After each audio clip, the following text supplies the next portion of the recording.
We're there in the building. Oh, wait there. In the wait. Let me put the little back thing, the little props. Ladies and gentlemen, it brings me great pleasure, an absolute honor to once again bring to you the number one podcast on the earth, especially on a Sunday when everyone could be relaxing and chilling and getting ready for the week ahead. But let me start the show in the magical words of dream it, believe it, become it. Coming up, coming up. Yeah. Oh, wow. What a week we've had in the sport of boxing. But first and foremost, let me just wipe my eyes because, we got always do the pleasantries. Old tight Jermaine Williams, first man in the dance hall. Come on, he says here for it, 4,700. Old tight Elliot Francis, 4187. Old tight Jordan Bamidele. Yeah, old tight Jordan.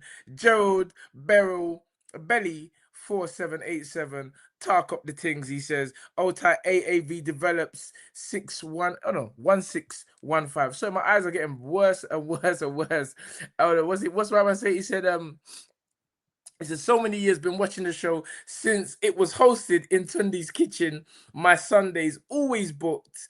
Keep going, brothers. Old tight brother Salute, AAV man. develop. Salute. Salute to you, my man. Old tight Steve Bailey 3482. Evening and blessings, people. Skyline and the editor, the one, the only. Old tight Miss Levi, the lovely Miss Levi 30. Always here, always supporting Freddie 417. The regulars are in the building. Old tight Chris L. What up? Chris L D4Y watching from Qatar. Big Come up you on. guys. Come on. And funnily enough, I literally just booked a holiday for my son who will be joining you in Qatar. So Chris, any linkages up there for the old boy Josh? Let me know. Because Joshua will be coming out there very, very soon. Old Tower DJC301, Brickhouse Capital, the one and only. You know the set, bro. Bubba T, Spenny Ranking. Big up my brothers. Hope you're keeping well. Shout out to Anthony Yarde. None of these critics have the balls to step into the ring with killers he has fought. And bro, we've been saying that. And we're gonna keep saying it. You're gonna get me started already. Spurs, they're gonna get me started already. We have to look at what this young man, AY, who in boxing terms may not can be considered young anymore because it's generational thing. But we saw last night why Callum Smith, Joshua Buatsi. I'm naming and shaming brothers now. Callum Smith, Joshua Buatsi, Dimitri Bivol, Beterbiev at one. I'm not too sure about Beterbiev because I don't have the facts on that. Canelo Alvarez refused to step into the ring with a Mexican monster. But guess what? Your boy from East London just coming in as always, and I don't want to hear the payday conversation because we already told you that the first massive fight against another killer, Sergey Kovalev in Russia, Anthony Yarde turned down $1 million step aside money. The same kind of step aside money Michael Effia has taken twice until now. I think it's the WBA have said, nah.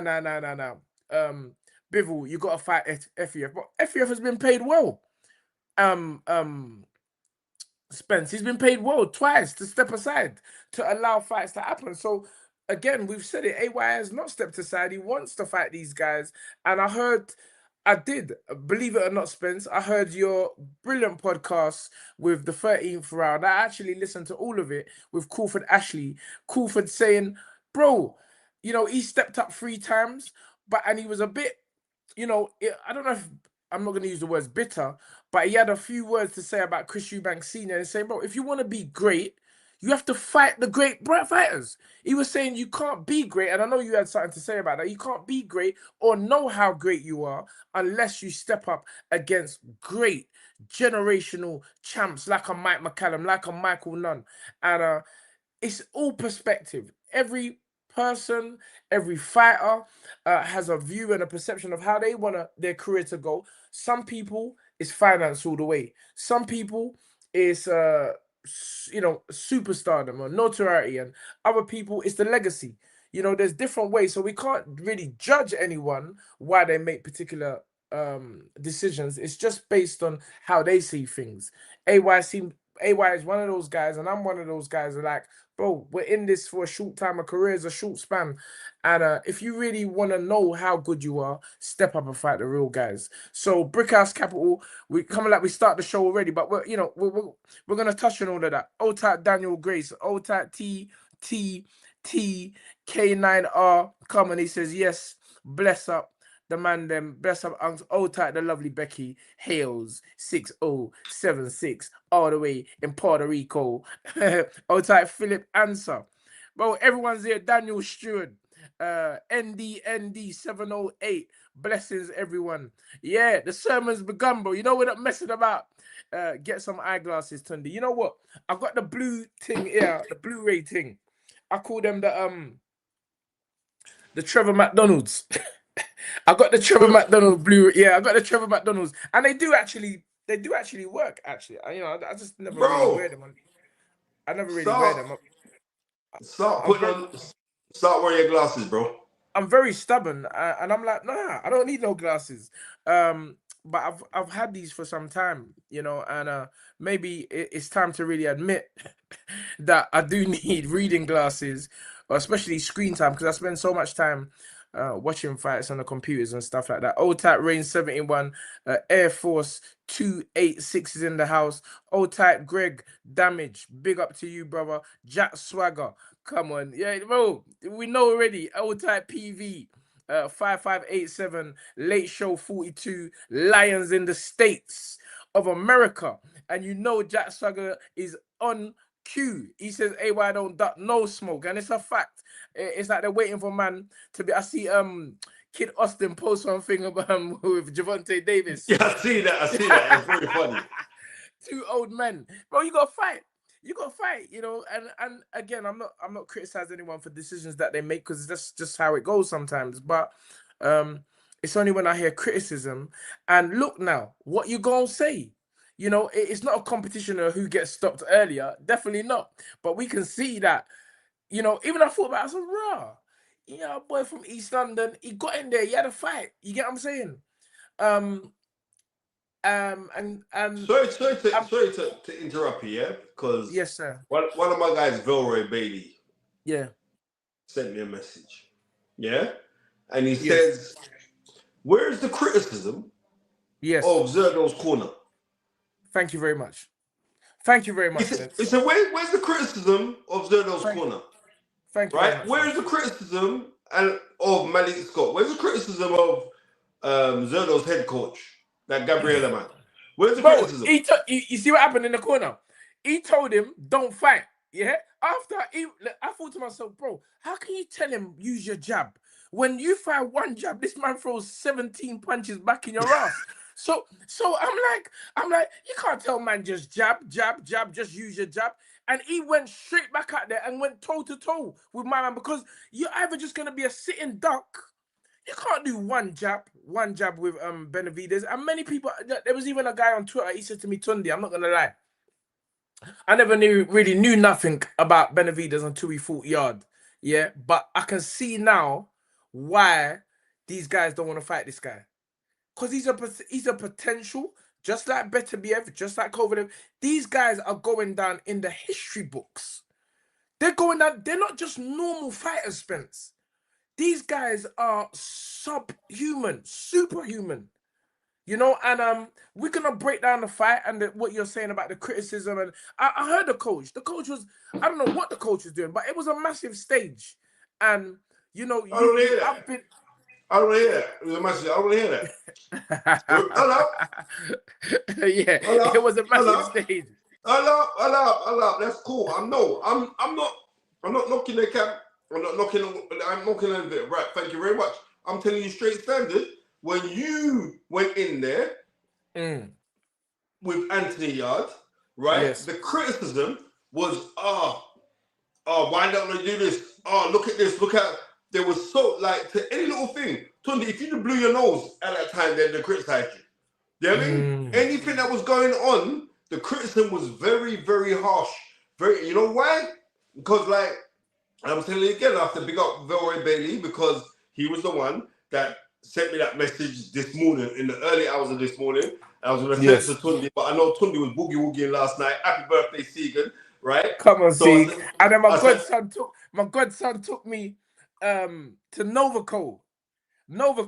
And my godson okay. tried to give me all shots and all them things there. I said, bro, don't try it. Don't try it.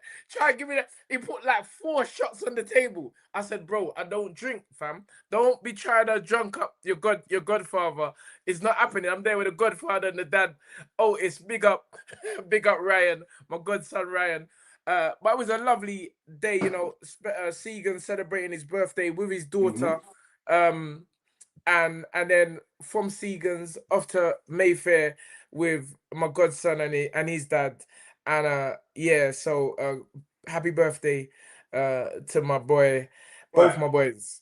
Yes, so sir. I'm saying again, where is you see the double standards?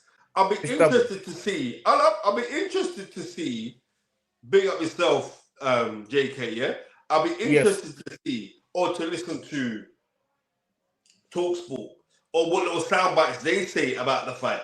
Because all I know is that what they're going to do, this is what's going to happen. They're going to be full of praise for Benavidez. Right? They're not going to mention nothing about the opponent. So why weren't that the case when Andy Yarde went in there? We should have been praising the fact of what Benavidez done. That's what we should have been doing. Because, right? But we wasn't. They was quick to jump. Oh, well, you know, look at that.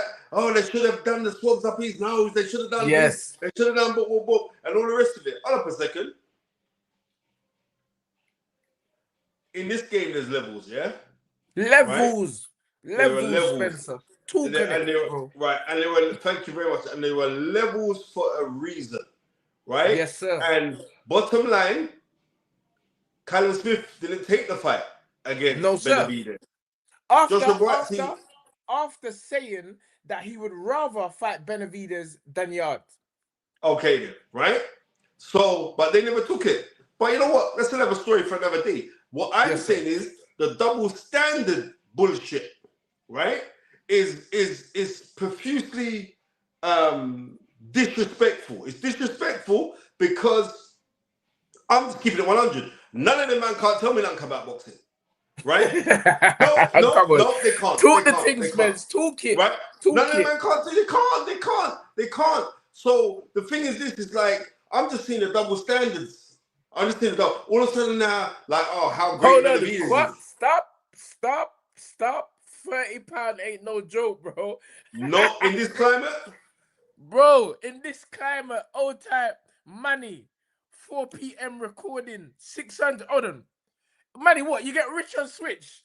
Now you're not even coming on and doing the thing. You just Manny just giving us money now. Manny is done with it. Ewa. I'm so proud of Manny, you know. My boy. I'm so proud of Manny. I'm seeing Manny jet setting. I'm seeing Manny work with the biggest artists. I'm seeing all those kind of things. And more than that, the thing what I like the most, when I see him out with his mum, how caring he is to his mother. So that's what I'm saying. All praises be to God. Stuff. That's it. Come on. I'm just saying. I'm tired of wait, There's one more. Old type, the wonderful Rain 71. Thank you for the £5. Thank you very much. He says, "What them Smiths boys? They gotta say no." Oh no, wait, I gotta get my patwa right. What them Smith boy? I gotta say no. What Zurdo should know. Leave him trainer. There you go, bro. Right. There you go. You understand? And in translation, it is, what are the Smith brothers about to do? Or what should the Smith brothers do? Or what are they about to say now? Is it that Zurdo should leave his trainers after losing to a generational great? Thank you very much, sir. We're talking this thing, and this is why this is the greatest podcast on earth. Very, very opinionated and with good reason. Spencer, the money keeps rolling in. Old tight for Sammy, J6 23A, thank you for the 50 sec, bro. He said Anthony Yarde stood up much better against Benavidez and Beterbiev than most fighters. Thank you very much again. That's why AY's name is still ringing. And this is why I keep telling people that any light heavyweights that wants to be known in relevance in the United Kingdom has to come through Anthony Yarde. You can keep regurgitating your light heavyweights. They don't mean nothing. And this is what I'm trying to say. Like, Spence, at this point, what you're making is so valid. And I feel like one of the main reasons for the criticism is the fact that we don't see the British light heavyweights stepping up to the real plate. Callum Smith, giving him his respect, always has given him respect. But still, we went in there with Canelo. Canelo was a smaller man, and they thought he didn't do half the job with Beterbiev that Anthony did with Beterbiev. But still, you have to give Callum Smith all the respect in the world. The guy is so respectful. He's a real fighter. He's not into media. He's not into talking. He's just about the game and the fight. So I'm always going to have that respect for Callum regardless. But the criticism that man has been receiving for years, you got to explain that to me, Spence. You got to explain that to me. I can't. I can't explain it. I don't want to explain it. I don't want to say what it is. Who feels it knows it, right? Yes. But what I'm trying to say is this. The proximity of boxing is actually changing.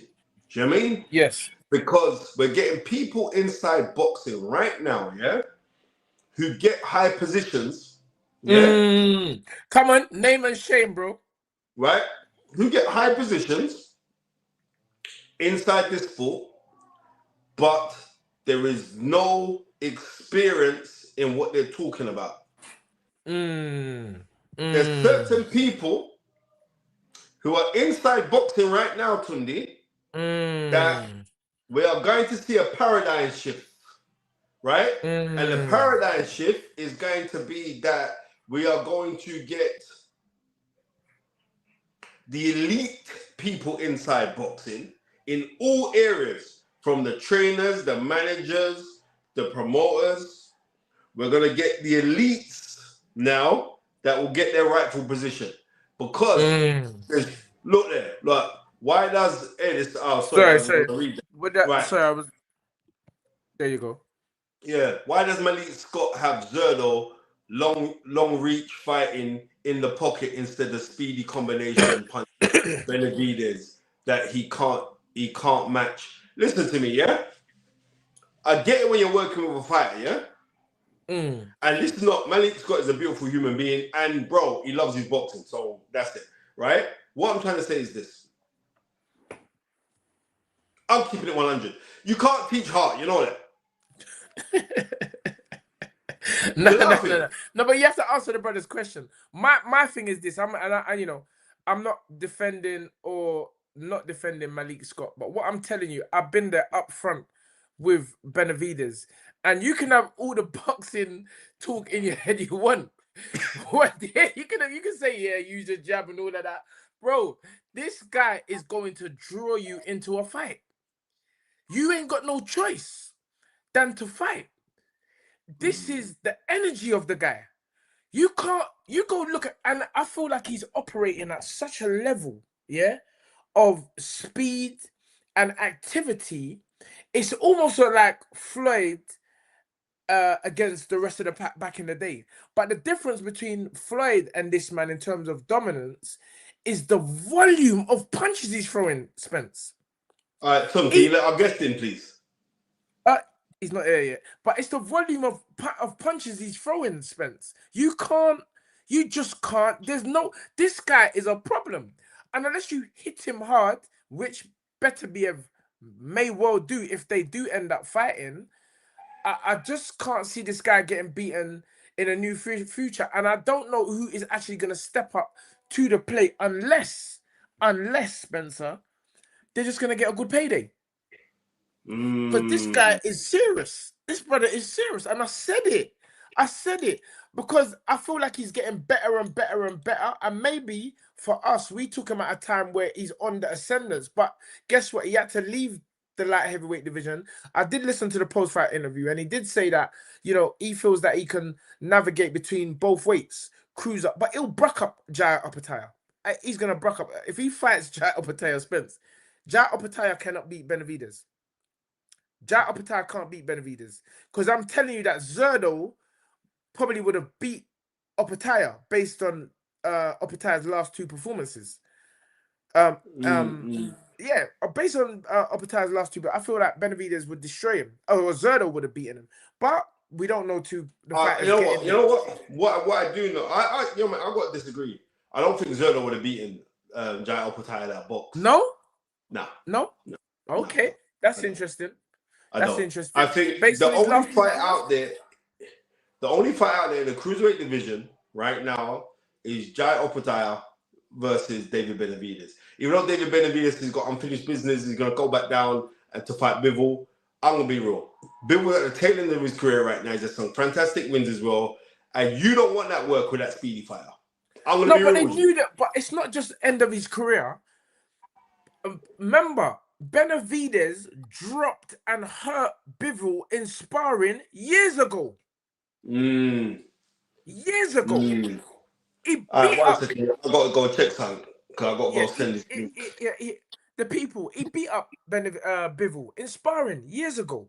Dropped him with a jab, apparently, from you know, this is coming from the trainers that were in the gym at the time. So we all know sparring is sparring, and fights under the lights is totally different. But here we have an individual, a future great, if that is not what he is already, really just dominating guys at elite level. And I feel like even from the pound for pound discussion, you got to put him right up there now. Old-type Brickhouse Capital, he says AY is certified. All them other UK light heavies need to grow some balls. All they do is talk. But when it's time to sign the contract, that's the main one, bro. Sign the contract to fight a real killer. All of them go missing. Yarde runs the UK. Yes, sir. Yes, sir. I'm going back there. Oh, what's that, man? Like KG and Jav, KG and Trav, bro. Them man, there's some jokers. Them man, there's some jokers, but I don't even take them man are comedians. I always tell Travis and KG, they're comedians. Don't try to jump on a boxing thing. You're comedians, bro. Stick to your craft. Can't tell me nothing. Can't tell me nothing. But anyway, I still love them brothers, and they're still giving the community something to talk about and discuss week in, week out. So big up KG, big up Travis, my guys. My man's waiting to come in, you know. He's not there, Spence. He ain't there. You haven't sent him the link. I sent him the link, brother. He's not there, bro. I'm controlling this thing. He's not there. He has not linked in. Tell him to press the link. There you go. I see it come up now. Ladies and gentlemen. Bro, my man, I'm not going to call your name yet, but you need to get with this, the new age, man. You need to get with the AI thing. I know you're out there in sunny America. You're just chilling and just living it up and just walking and representing. But, you know, don't move like Spencer Fearon. Because you know Spencer Fearon is like Pookie in Desmond's. He don't know what going on with this modern technology thing. Anyway, ladies and gentlemen, let me introduce you the most articulate, the most outstanding, the most well-spoken boxer this country has ever produced. And listen, I say ever produced. He is the man that bring pay-per-view or put the pay-per-view module and thought into certain promoters' minds. The one, the only, the MBE himself, the one, the only, Mr. Audley Harrison. Yes, sir. Hey, nobody does it like Tunde. Nobody does it like you know. Your intro just made man want to just come back out of retirement for us. Yo, brother, how you doing, man? Pleasure. It's so pleasure having you, yeah? Yeah, respect. Yeah. No, good to great to be here. I've been a little quiet, on social, Yes. just been busy getting it on with my grind. So it's always good to come and see the man them. You get me, the real man them. Because regardless of boxing, we all come from somewhere, and we know where we come from. We know our background. So when all said and done, it's real people. You get me, talking, connecting, and we don't forget the hype. You get me, because people come through, and there's like, to some of the things you guys are saying, there's lots of false prophets out there. I got told way back when, and false prophets, they get the light and they get the shine, but the real know the real. Yes, sir. So that's why I just sit back and just watch, because in the end, the queen's always going to rise to the top. You get what I'm saying? So yes, sir. There's a lot of things going on, and people are watching it, and they're like, and now you're seeing people. I ain't gonna call no names, but you just see. You get what I'm saying? It's just not a good look for some people. You know what I mean? So I feel like boxing's in a good place. Boxing goes up and down. Right now in America, they got this whole thing talking about the Ali Act and what Zulfa's doing. So there's a lot of drama going on in boxing. But like I said, I'm just sitting back, and I think boxing's always had the hype, always had the drama, and as long as it's not going away, I think it's a good thing. You know what I mean? Yes. I mean, before we go into questions about Zulfa and promoters and how you feel the influences a positive thing, or I wouldn't call nothing where fighters can get paid negative. But first and foremost, we know we had a passing of a dear friend last week. I know, I did Facebook with you, but I know your Facebook's kind of run different. But I know you were one of the few people that were very close to Tony. And I want to give you the opportunity to just say a few words about the legend that is Tony Cesay before we move on to the boxing talk. Yeah, for sure. I mean, one of the reasons why I found the time to come on, you know what I mean, because I know last week you guys were trying to catch up with me and I wasn't online. So obviously, Tony Cesay, you get me, like I'm wearing my Repton top, like heart, body and soul. You get me, love the brother deeply, dearly. And from when I joined Repton, going back 1997 is when I met Tony.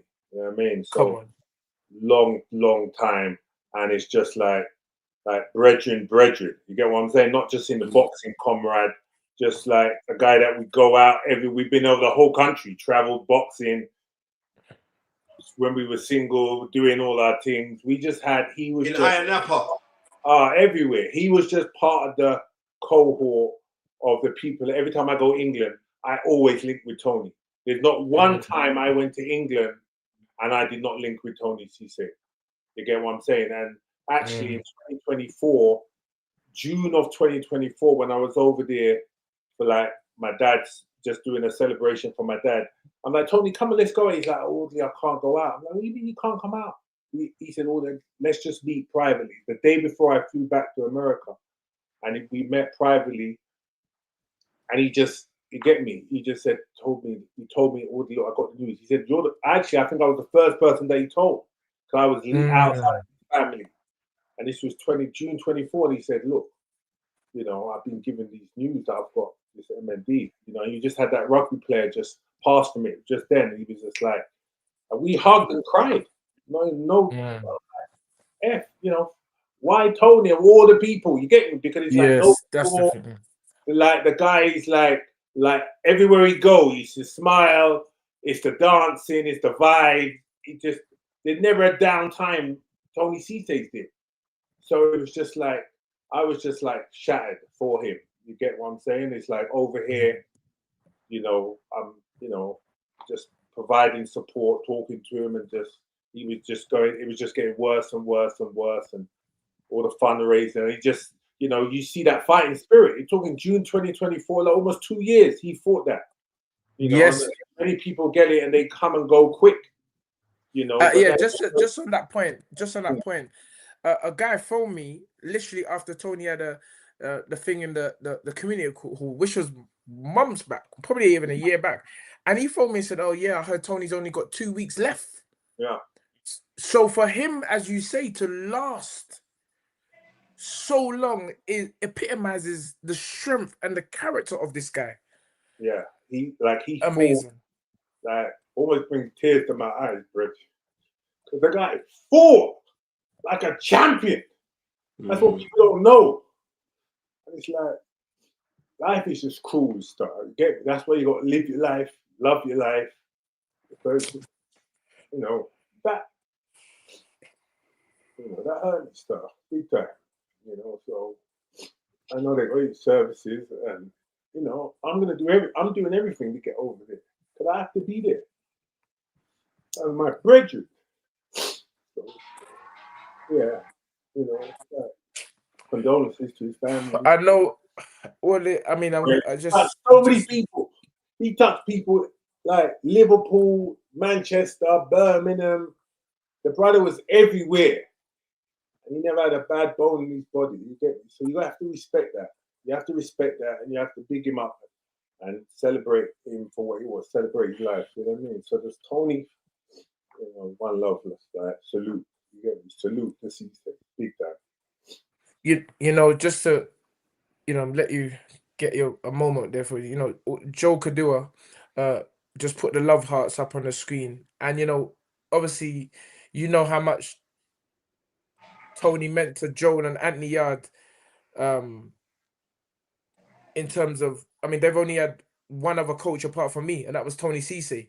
You know, I always say that Tony developed these boys mentally to come to me, because I'm not a joke in terms of testing your mental thing. And it's been a hard week for me in the gym as well. And Joe's getting ready to fight on the 30th of May. And both of the boys just, you know, they've done exactly what you do. I'm trying to be strong for the boys, and, you know, and also broke down in tears. Joe broke down in tears and explained to me, he said like, Unks, this one ain't about being strong. This one's just about being understanding, because Tony touched the lives of so many people. I mean, I was in silence the way Ant was crying and explaining to me. He said, bro, I don't think you understand. Stephen Addison, you know, was on his way to jail. Many people that you probably don't even realize the impact Tony Cesay had on all of these guys. You know, and I mean, I still don't think I've heard anything in the wider boxing press to do with our brother. I'm like, nah, me and Spencer's like, nah, you know, it's our duty to, you know, big up Tony and get the people that really.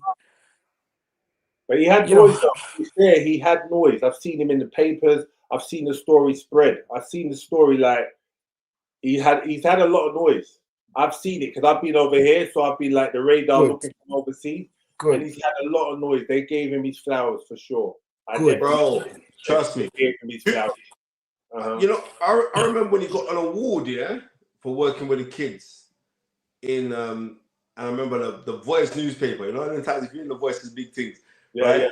And he was in the Voice. He got an award for his work with the youths. And like I was saying this last week, it was when Sugar Ray Leonard came over here. He did his first celebrity tour dinners, and Tony came to the dinner, and we're going back. This is 2005, 2005.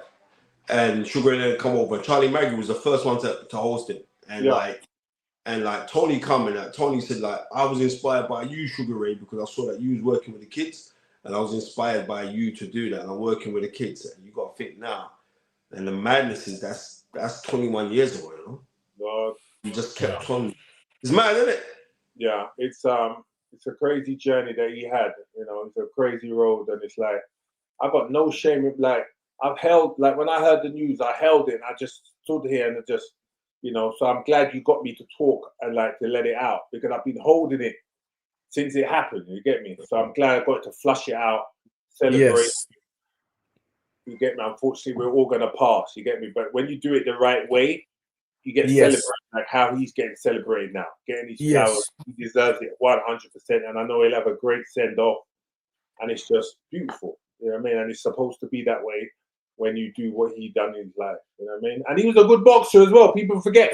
Very good boxer. Amateur, okay, never turned pro, but he was nice with it. Nice southpaw, one national, won international titles, boxed for England. He done good. He was a It was good, slick, man. solid, top of the line amateur boxer. He was, he was good. He knew what he Very. was doing in there. For real. I was saying that he used to help Ant when Ant was coming up early days in the Peacock. Yeah. He used to get on and put on the big body belt thing to protect himself, and he'd be going at Ant with the shots from the southpaw angle. Yeah. This guy was just man, his spirit. Yeah. And you can't buy that. That's not fake. That ain't no fake. You can't. And the stories that AY shared with me, personal stories, which I'm not gonna say because they're personal to AY, but it just seems to me that sometimes you really have to sit there and think, why this individual, why so soon, but history shows you that the greats, it's like God don't keep them here too long.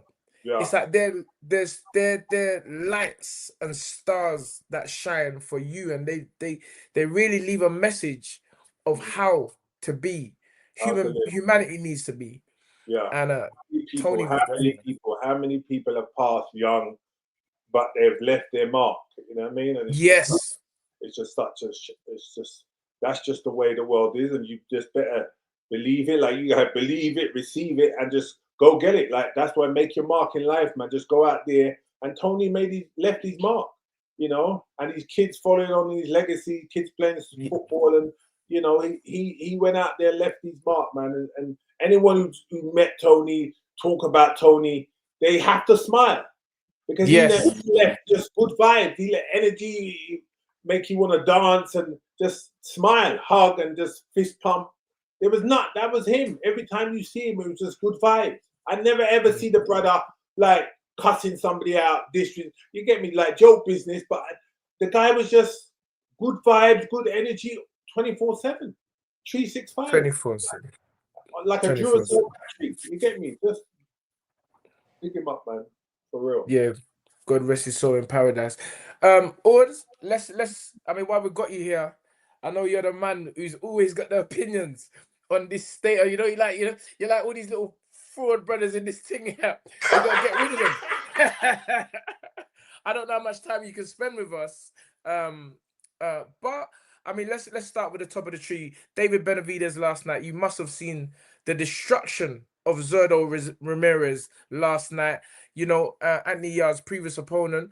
And as I said at the time, there is a reason why no one is rushing to fight this brother. Yeah. And Benavidez said at the round table talk with AY, he named them. He named them one by one who refused to take the fight, and Anthony Yarde was the only man that stepped up to the plate. And it was and you have to salute, and it was evident last night why man is like, not even the bag is making me get in there with this brother. Because these guys are turning down big money. Yeah. What's your assessment on David Benavidez? Yeah, David Benavidez, like you say, when Kovalev was coming through, looked like he was unbeaten. When Triple G was coming out, just certain kind of fight was just breaking down, man, and just walking through them. And unfortunately, what happens is then it's like Tyson, is then your name and your fame, like, you're also a beast, and you're also like breaking up man. But then you also got the psychology of it. People think now he can't be beaten. So he's getting to that stage where now he can be beating people before you even get in there. Because for me, I see a lot of flaws in him, in Benavidez. Yes. I see a lot of flaws in how he fights. But he's just so tough. He don't really fight with his hand. He just come in, he just wear you down and break. Like a Mickey Ward Gatti fight back in, where he's just up and down. Obviously, Gatti was a higher level, so Gatti was able to handle it. Gatti went down 2 or 3 times. That's what I look at. When I look at Benavidez, I'm thinking of that fight when Arturo Gatti boxed way back when he boxed. And it's just like, his style is so unorthodox. Technically, he make a lot of mistakes. But nobody can capitalize on it because he's just such like the guy was a cruiserweight. You get me? Listen. Was a cruiserweight, heavier. but it's just not even in the game, not even in the cut, because he's going up and down. He's just sitting there, no movement. Just like the game plan was just like. I mean, for me, I think Zurdo seemed like I was speaking to Spence earlier on in the day. I was like, it kind of like he knows he's already lost, because I didn't really. He's a calm guy, but I didn't feel no buzz from Zurdo. No. In the fight, it did show periods where he had to fight back. I was saying the corner was telling him to in his jab, hearts of hearts, he knew. He knew, and that was a massive opportunity for him to get the payday, to get that and give a fight. And he did go out on his shield, but it was just overwhelmed. He was overwhelmed, and that's what Benavidez does. Punches in bunches and just wears you down. What he done with Yarde as well. You get what I'm saying? 100%. Just wears you down. And unless you're used to that in that kitchen, that hot, if you haven't trained for that, that tempo is going to burn most people. So yes, the thing is, me as a fighter and as a trainer and as a student of the game, like when I turned pro and just in terms of like sitting with the matchmakers that I sat with and just like the way I studied the game, if I was training anybody to fight Benavidez, first thing I'm doing is I'm going to altitude and I'm going to make sure that my punch rate, my tempo is going to be 300 punches around if I have to. Because if you're not prepared to throw 50 punches, 100 punches, 200 punches around, he's going to overwhelm you. So in terms of a game plan, you're like, okay, let's match him for punch tempo first. Let's match him for tempo. So that's the first thing you got to do. Okay, so I've got to get my fitness up. Then there's a lot of mistakes that he makes that you're going to be able to capitalize on if you've got the fitness and the tempo to be able to stay with him. If you don't have that, it's going to be very hard for you to compete again. And that's what you saw yesterday. He can't compete because the tempo is too hard. They're saying, throw the jab. How are you going to throw the jab when you got a guy coming back head and body? You get what I'm saying? If you haven't trained for that, it's too much to fight him, I'm going to take them to altitude where their fitness is going to be like, it's like legalized cheating going to altitude. You go to the altitude, you never get tired. That's what Triple G done most of his career. I done most of my fights where I won. I went to Big Bear. When I fought Danny Williams too, I was in Big Bear. When I come back down to sea level, I'm never tired as a big boy. That's what he needs. That's what Zurdo needed to do. They needed to take him to Big Bear, take the investment, go to Big Bear, train in altitude for 8 to 10 weeks. And I don't know why people are not doing that. It's legalized cheating. You get what I'm saying? On that point. Yeah, on that point, we went to Colorado. A lot of people don't know we were in Colorado. Prior to the Benavidez fight, but in hindsight now, I mean, listen, we've had to learn the game on the job. But we were in Colorado. We done the steps. Joe and done the steps. We were in Bud's gym.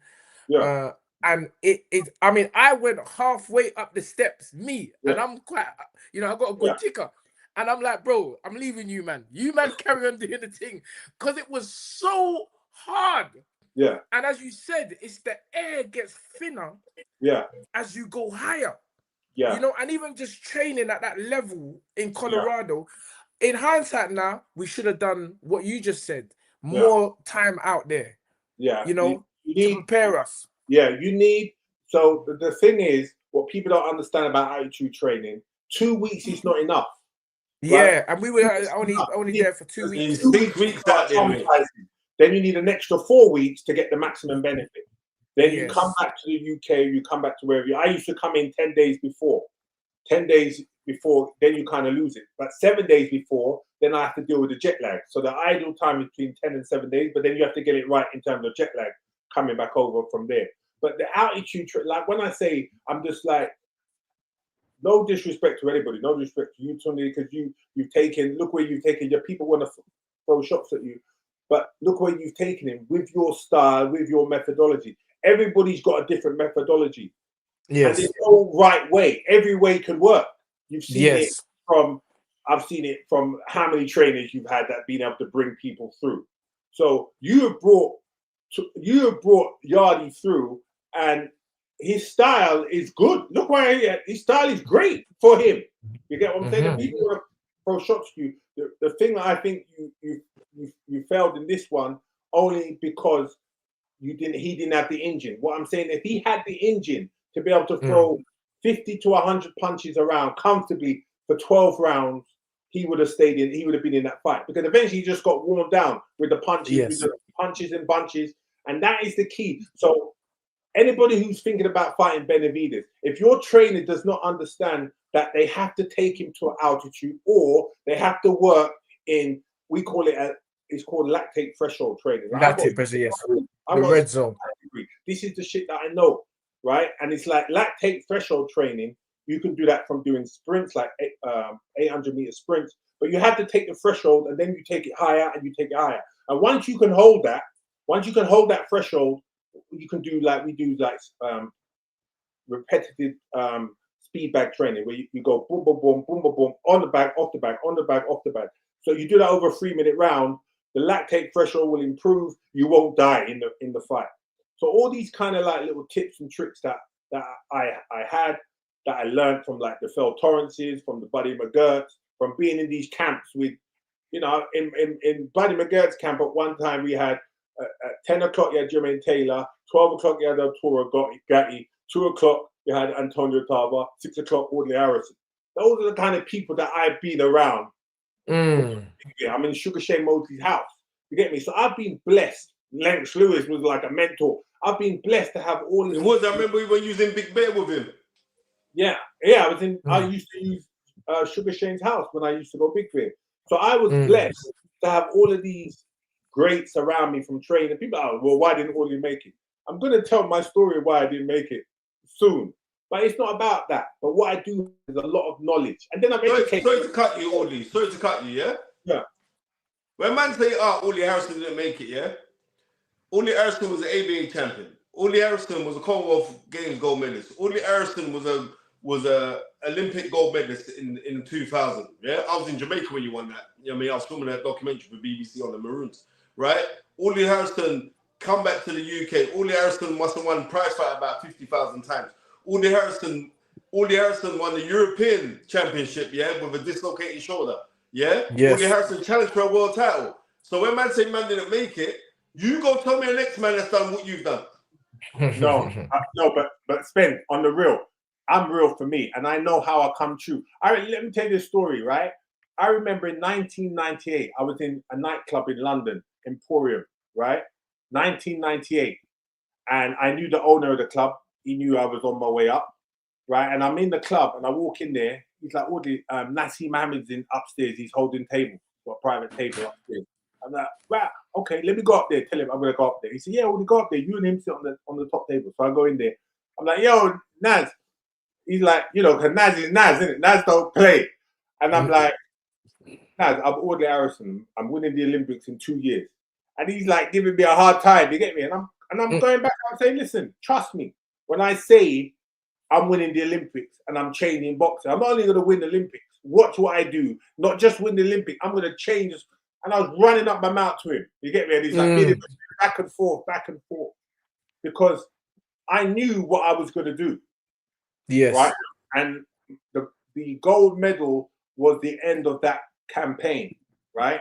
So then when I finished that, now the whole world know who Wardley is, changed boxing. Now boxing on the world-class performance plan. You get now boxing getting funded. I'm like, okay, what's my next goal? Okay, my next goal is to be the heavyweight champion of the world.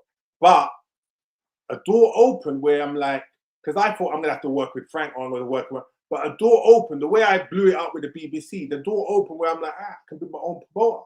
Because in my mind, I didn't think that was going to happen first time. So the minute the door opened, you remember, I grew up loving Rocky Balboa and Scarface. Those are my two favorite movies. Come on now. So I'm going into that boardroom, Tony Montana, with that Rocky mindset that got me to the goal. But so I'm like, boom, I'm going to take control of my entity and take control of my career. So kind of like being my own promoter, manager, and boxer, it was like a big task trying to manage that, right? So what I'm trying to say to you is, when everything flopped and I never got my goal, so even though, yeah, Audley done okay, but I'm supposed to have been the next Lennox. No way, no doubt in my mind. Shape or form, yes. Facts. Who fought Danny Williams too. The Audley Harrison who turned up for Danny Williams 2, the Audley Harrison who beat Michael Sprott with one arm, the Audley Harrison who won the Olympics. There was no one going to stop me from winning a world title but me. Yes. Yes. So when I tell the real story of why I flopped, you know, and I'm getting close to like having a platform where I can tell it. You get me? And people will know, and they'll understand as well, because anybody who know me coming up, anyone who know me, Wardley, they know that I'm nothing to mess with. You can't mess with me. And I was getting punked out in that ring. I was like selling myself, like David Price, even David Hay. David Hay, when I beat Michael Sprott, I tore my pec, right? And they told me, you have to have surgery again. You're done. Because I already had surgery in 2002. So I said, David, I need a year. You know what I mean? And they said, boy, you ain't got a year. You got 6 months. We're giving you 6 months to get ready. And the doctor's like, well, you ain't going to be able to do that. So I had the surgery, and it's like I was hoping I could get there. You get me? You can't hope to win a world title. But I was hoping. I trained, I went to Big B, I went away, and I was hoping that everything will come together. And you can't die. You get what I'm saying? Because if you don't tick off all the boxes, you're gonna the boxing ring is where you can't lie. You're gonna get found out. You get me? Even though I didn't want to get stopped. Even Deontay Wilder. Again, I went to camp. I'm trying to do. You can't try in boxing. There's no trying. Yes. You get me? Even when he knocked me down, Deontay Wilder knocked me down. I said, "Ref, don't even think about stopping it." I said, "Don't even think about it." You know, I'm glad he stopped it. Protect me from myself, because I'm an old man trying to recreate something that left. After Danny Williams 2, I should have just gone boom. But part of that was, boy, I'm now signed to Frank, who was my nemesis, and I'm a whole career. I said from the beginning, I was like, I will never win a world title for Frank Warren in the beginning, when I was my own promoter. Me and Frank were fighting back and forth. And it became a self-fulfilling prophecy, because I was always anytime I had to, you know, me and Frank was always we was always in conflict. You know what I mean? So it's like working with him for me was always conflict, because I always wanted to be independent. You know what I mean? So when I had to sign with him, and after that Danny Williams 2, that's it, I'm signed for life. Because I had to deal with Al Heyman in America. But Frank is boy, for you to get the rematch with Danny, and for street life, I know in 100 years' time, people are going to talk about that Danny Williams, Audley Harrison. You know, we had 2 fights, and if I didn't get the rematch and get to avenge that, I wouldn't. You know, as a Jamaican, as a man from the street. So the fact that I was going to sign that with Frank no matter what, because I wanted to have that rematch with Danny. You know, and even though originally I was fighting Matt Skelton, he pulled out. I was praying that I get a fight with Danny again, and then look what happened. Matt Skelton pull out. 6 weeks notice, I get the call. I mean, hey, to get that fight, because I know you want it, you're gonna have to sign your life away. You know what I mean? But I'm like, you know, and that pissed off, and that messed up my relationship with Al Heyman. I had a great relationship with Al Heyman, and that was in the beginning when he had like 5 the creme de la creme. You get me? And I messed up to come back, but I was, you know, mentally just, you know, I had to do it. I had to do that. And whoever I fought that night, I would have won a world title, because I was just on redemption. You get me? And I was Wardley has to show who he is. I went to the opposite corner that night. Yeah. And I remember Danny come to me and said, that was the hardest he's ever got hit. Yeah. And you know what he knew? He said, like, I knew I was in trouble. Like, when we was at the weigh-in, and you pushed him, yeah?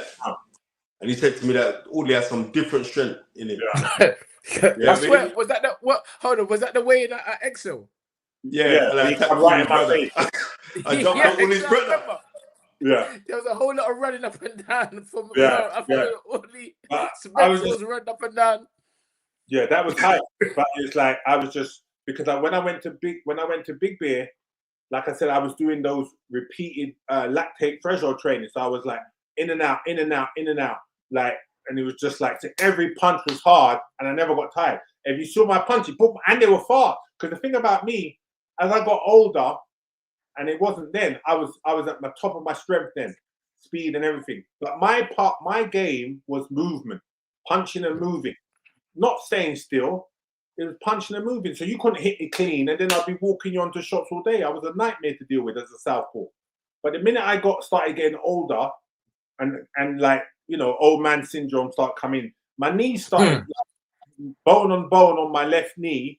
I couldn't run as much, so I couldn't move as well. So now I'm sitting there with these big, like David Price, bigger than me, Deontay, and I can't move off the line. And that's I had to change my style because I used to have my hands down. Then now I put my hands up and and they're punching through. It was just a horrible transition to be in, knowing that Father Time's catching up with you. You can't move around and you have to make an adjustment. Okay, against a lower level prize fight, I'm able to get away with it because I've still got the skills. But on the bigger level, like David Price, he was a decent fighter. John Dubois, David Hay, obviously a decent fighter. Like David Hay was the last time I was able to do the movement the right way, trying to do the movement the right way. I went to camp and knees were hurting me, but I made sure I tried to get off on the line. But remember, David is quicker than that. He's even quicker than that. So his movement is just nightmare for somebody like my style. Having the craziness of that fight, that's November. That's 16 years ago, you know. Yeah, it's crazy. November. It was November 13th. I remember because I went up there. That was like I was promoting Hard Knocks, and it was like, that nightmares. Trying to find a way to like figure out. Okay, you're on the move. So as you see the first thing, I'm on the move, and David is not committing. He's not committing. He's not going to commit. And then I'm take 2 rounds, 3 rounds. Third, they just jump at me. Even that. I mean, I'm like dazed as hell. Again, I said, referee, don't stop the fight. Don't even think about stopping. He knocked me down, get up again. Referee, I said, don't even think about it. He said, no, well, you're out. Because it's like, I'm not going to quit. You get what I'm saying? I'm not going to stay down. I'm going to try and figure out. I'm obviously all over the place, out of sorts. You get me? It's not working. But because for me, with David, I was trying to land my jab. I tore my pec. My whole pec. My whole thing is when I land my jab, I set you up by landing my jab. So my whole jab was taken away. And then I'm fighting a quicker guy who so I can't, he's put. You see, missing. So I can't land. So I can forget about me trying to throw the left hand because I set it up. People are like, oh, why didn't you just throw you didn't throw a shot? I'm like, no, I did throw a shot. Don't tell me that I did throw a shot. I was trying to land my jab because that's how I set everything up. And then third round he jumped on me and ball. I think I took about 30 shots first time. Second time took about 20 shots. And I got up and I said, ref, don't stop it. Leave me in it. Leave me in the fight. You get me? You want to? And they said, nah, you're done. So Wardley, but they didn't give me a chance to show what I can do because I'm gonna you're gonna have to knock me out, put me to sleep like Michael Sprott done. Then there's no complaining. You wake up 30 seconds later and it's like, you know what I mean? Because you're getting paid good money, and I don't mind. You don't mind getting put to sleep. You get what I'm saying? Because you're getting paid. So don't stop me. Like I'm out sleeping like Michael Sprott. Okay, for 10 seconds later, I'm like, what happened? They said, oh, the fight's over. You're done. I'm not. I'm gonna make the count. Every fight, David Hay, Deontay, I beat the count. I got up and I said, referee, do not stop the fight. I'm not saying that for joke piece. I'm saying first, let me just get. I'll go up. Let him carry me out, but leave me on my feet. Leave me in there because at least I have that. At least give me that. You get me? At least give me that. But they didn't. In terms of the heavyweight, the current heavyweight landscape, and we have a special guest, like a new American correspondent from from the US, a little young boy, another youngster that we're gonna bring in and help him develop his own career, is waiting backstage. But in terms of the current heavyweight landscape, future prospects, current, how do you see that? And who are you most excited about, if there is anyone? Well, I think it's like, obviously, Moses Utama is making noise. He's untested. Yes. Like, he's untested. Yes. I think they've done a great job with him, like Dylan White, and that's just real clever matchmaking, what they've done with him. But obviously, Dylan's a big name. But coming from where he was coming off, like the inactivity, and it was just like, perfect timing. It just worked really well for the style. Styles make fight. 100%. You know? Yes. So I think at the highest level right now, you've got a lot of fighters that are, like you can say, they're coming towards the end of their great careers. Tyson Fury's had a great career. Anthony Joshua's had a great career. Even Joe Parker's had a lot of fighters who are coming, who are like around. Deontay Wilder's had a great career. A lot of fighters that are around who are, they're not at their best, and that's just the bottom line, you know. But what they have is still good enough to get you excited. You know, 100%. Mike Tyson came. People say 5 years too late. People say 3 years too late. Manny Pacquiao, Mayweather came. People say 5 years, 3 years too late. Those were. I mean, I went to Lennox and Tyson. It was amazing. Memphis. It was amazing. It was amazing. The atmosphere, the hype, and the fight. Well, to me, the fight was a good fight. Tyson was in there, but Lennox was just beautiful. You get what I'm saying? So those are the things that I remember now today. I still remember it like it was yesterday. It was like one of those "Was you there?"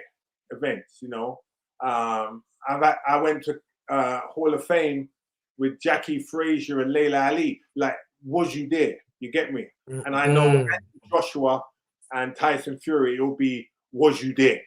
You get what I'm saying? So that would be a fight that, even though it's late, people say, oh, it's late, it's still going to be something that gets everybody excited.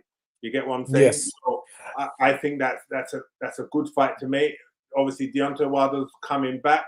You know, those still are the guys that are making noise. Moses Otamu's coming through, but at a higher level, he's still untested. There's a guy called Richard Torres in America, South. Yeah, Torres. Yes. Put Moses Otamu in with Richard Torres, then we're gonna see, because he hasn't had that 50, and maybe he doesn't need to have it, but they can still just do the clever matchmaking and just you know, he hasn't had a fight yet that can match the hype. The hype is ahead of his performances, experience. And his experience. So I like everything I've seen about him. He hasn't put a foot wrong. He looks like he could be the real deal. He reminds me of Joe Calzaghe.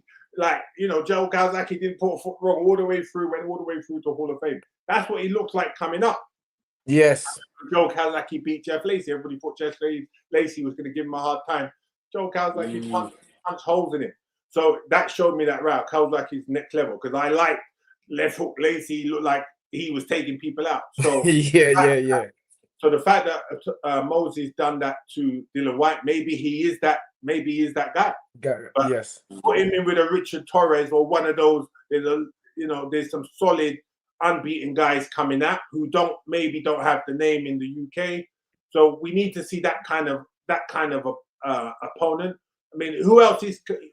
I saw Rapaport. How do you say his name? Riakpo. I like Riakpo. Because I liked him before as a cruiser. I remember watching him when he was a cruiserweight, and now he's come to the heavyweight, and that kind of power and that kind of explosiveness. He looked like he could do some. You know, he just won that British title, and he looked nice. Yeah.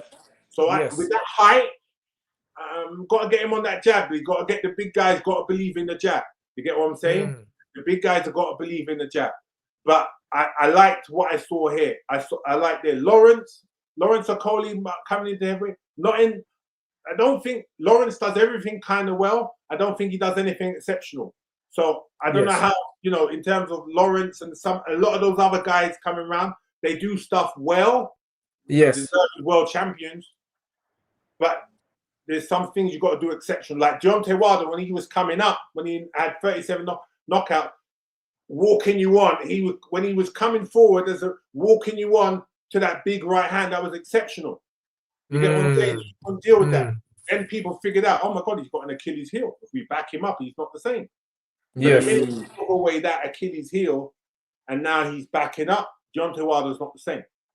Yes. He's still dangerous. But we also got a massive fight, Audley. He just took the words out of my mouth. Right, we got a massive fight for the WBO Heavyweight Championship of the world. We've got one of your old Repton boys in Daniel Dubois challenging for the WBO title against Fabio Wardley. Now, I know, like, you're a man. See, like, when Audley watches boxing, seriously, Audley, I'm surprised that you're not on TV out in America, brother. I'm not even lying to you, right? Give us your analysis on that fight. I want to hear it from you because you're a big man who could move. So I want to hear your take on this fight.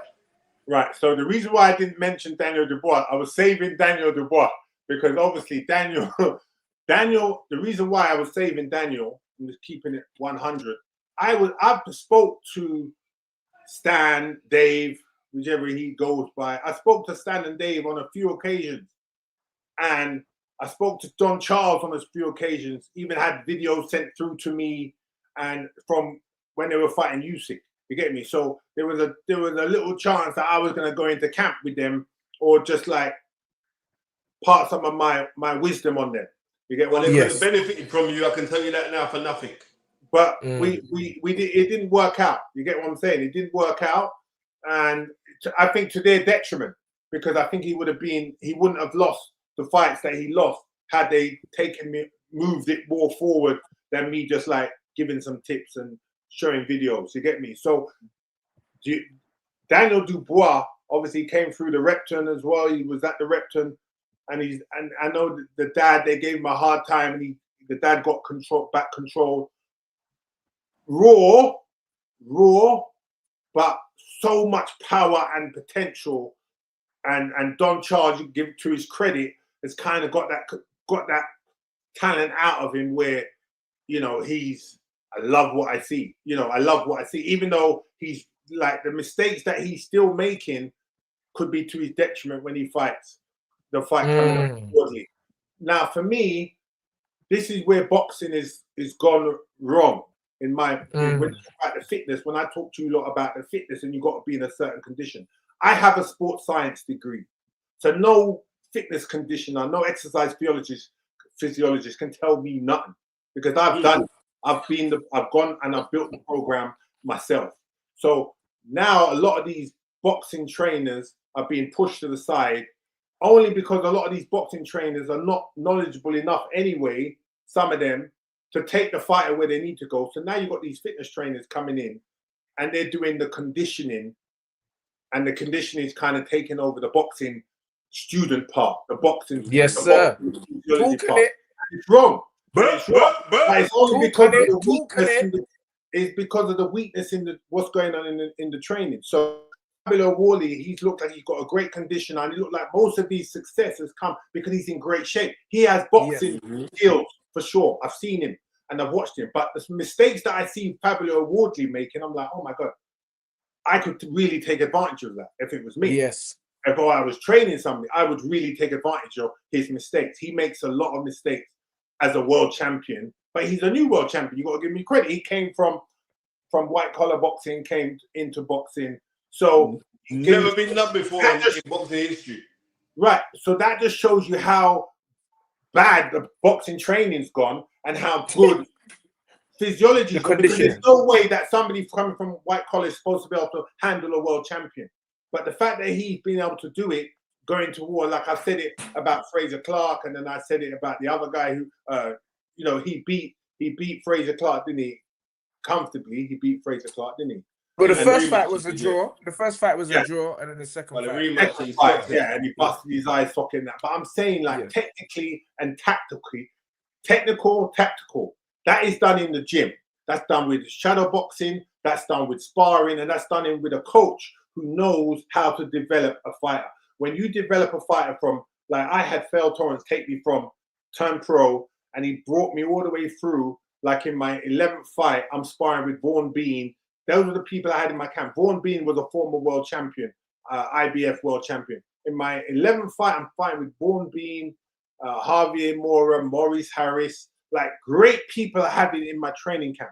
And it's just like the development that I had when I came back and I fought for the title, when I fought Rochelle Sissia, 2004. The stuff that I was doing that I learned from every time in the gym. And this comes from Lennox Lewis, comes from Holyfield. It comes from like Fearon Torrance. He has 100 years when you look at the lineage, old school boxing of who he trained, who he was trained by. And people think old school is like dead right now. Old school should be back, right? You don't see that right now. So I'm seeing all of these guys not doing shadow boxing. All of these guys don't know how to use their shoulders, don't know how to feint, don't know how to... Sorry to cut you there, Audley. Sorry to cut you. You see when he just... See, this is why I love when Audley talks. See when Audley saying like about Fearon Torrance is coming like from 100 years. One second. Let me bring in the young gun as well. Because, you know, it's good to get a full range of perspective. Ladies and gentlemen, let me introduce a young gun that has been messaging me. I've been following him for years. And he's like, yo, Uncle Tunde, man, get me on your show, man. It'd be an absolute pleasure and honor, man. I'm like, well, just relax. You know how we do things right there. We have to bring it. This is the same kind of nurturing Audley is always on about. You have to nurture man at the right time, get the fights at the right time. This is what trainers, teachers do. Ladies and gentlemen, let me introduce to you the junior, the golden boy himself. Hi. Hey, it's the Tunde. Hey, Mr. Spencer, Mr. Audley. Before we even talk, I just want to say it's an honor to really talk to you and thank you for all you gave this game. Yes, sir. Nah, man, it's pleasure, man. Hey, carry on your thing. We're just So I'm saying, when Audley's talking about Phil Torrance, yeah, who was Phil Torrance's teacher? Eddie Futch. Who was Eddie Futch's teacher? Yankee Durham.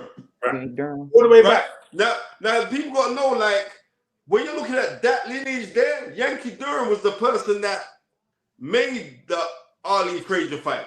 Because he also, with the Cloverdale organization, he was put in position, he managed Smoking Joe Frazier. So when you're looking at that lineage there, it's not no little simple lineage. When you say like, oh, where you coming from? So it's like, well, who are you around? Or how did it drop off? Or how did it get to? And then that come full circle? No. That's a serious thing. Not muck around with the history, I hold on to the history. I'm embellished to it. Yeah. Audley was a very, very fortunate man to be around there. So when I see Audley Harrison not working with fighters now, but isn't that because isn't that because of the way society is now? It's like a microwave generation. Yeah. And guys like yourself, guys like myself, who refuse to really bend and bow down to this modern stuff, are really like the minority. Yeah, it's instant gratification. But just to go back to the Daniel Dubois, because I didn't finish. Let's just close off that Daniel Dubois. So Daniel Dubois, Wardley, obviously, like I said, the weaknesses. I mean, like great work with Wardley in terms of what they do with the conditioning. I feel like boxing wise, I feel like there's a step down there in terms of what they're doing. But I feel like Don Charles is like he's caught up and he's doing a great job with Dubois. So it's going to be a good fight. But I feel Dubois, if they don't get it right with him technically, he could be in trouble because this guy, again, like I said with Benavidez, Wardley's going to be prepared to go 12 rounds at a fast pace. So their training camp needed to be at a fast pace. What I've seen of their training camp, the lactate threshold training in terms of like pushing hard, I hope they've done that. I hope they've been prepared to fight at a high tempo for at least 8 to 9 rounds. Because if they haven't, Dubois he's gonna fade, and then he's gonna start dropping his hand. One of the things I spoke to him about. You cannot fight like this. When you're fighting Usyk, you cannot fight here. Every time he throws, good combination, his hands come right back here. That's what I told them. I'm like, catch it here. You want to catch and punch, but don't have it here. So if they do that against Wardley, Fabio, they're going to be in trouble, especially when they get tired, because you got to catch them. This one, if you just bring your hands here, boom, catch and punch. But if you have it here, you can't do that because the shot's going to hit you. So this is sir. That little stuff here, just that little stuff here that I learned from the filter. We used to put our hands down, right? And they used to hit us with a shot, and boom, we catch a shot, boom. We wouldn't even have to put our hands up. That's what we learned, how to catch shot. You saw me when I was in 9, 10, 11. I was rolling shots like that, rolling and punching. Lennox Lewis Razor Ruddock. I see Lennox doing the same thing. Right. When Spencer put up the video the other day, I said, Old school, catch and punch. Like, they're not teaching that now. I don't see nobody like a One second. Go ahead. Because this brother, Mr. Audley, come in. Go ahead. So, Mr. Audley, here's the thing. And it's because I came up under old school guys. So, where you had to throw your jab for over a week. And you know why you throwing it. Guys now in my generation, they get in there and shadow box. How I was taught the shadow box was, what opponent are you shadow boxing today? Is he tall? Is he short? Is he bringing the pressure? And what weaknesses are you working on? Guys get in there now and they just shadow box just to be doing it. And I got my 6 rounds in. I got my 4 rounds in. Guys not even doing things where you, for instance, like how you just saying you ride the shot. Or you said everybody so wanted to be pretty. How I was told what's pretty is when it's done right. That's what's pretty, when it's done sharp and it's done right for a reason. Guys aren't sitting there taking the time to know why you pick. Like, okay, I don't have to sit there and give so much movement and pull here. I can just pick, catch. If I need to, I'll roll and get out and step around. But I can sit there, pick, catch a guy, pull.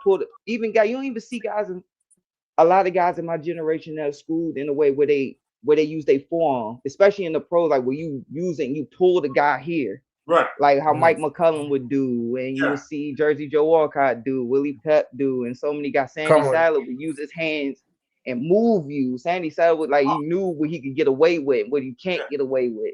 Right. So it's a lot of fundamentals now where it's... Sorry, Spencer. This is your son, isn't it? This must be a son that you let off in America. You try. That's why they letting you back in America now, because you got children over there, bro. Nah, maybe. Like when me and Tunde's out there with Black Diamond. All right, wait. Before, I mean, my opinion about this isn't that the reason why we need the old school teachers. But before I go into that, there are people who have donated to the show. They're on there saying, bro, I've put in my Snapchat, where's the thing? So first of all, Rain71, he said, we know what it is, Spencer. Them man there one or like African man to prosper in this thing. Simple. Them man not stop we. All right, cool. I hear what you're saying. Thank you, Grace Edmonds. 5176 for the 499. Also Northside 6922, he said Itona Benavidez 1 day thoughts, very interesting. David spoke on that last night.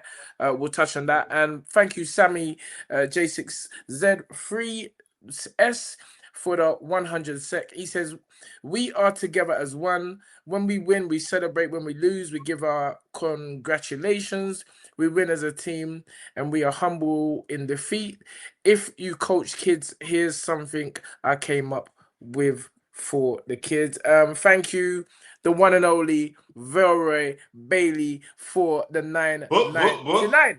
Old type V. All right, cool. Let's carry on. Audley, going back to what we were saying and what Golden Boy was saying, isn't it basically the reason why we need the teachers? Yeah. Yes.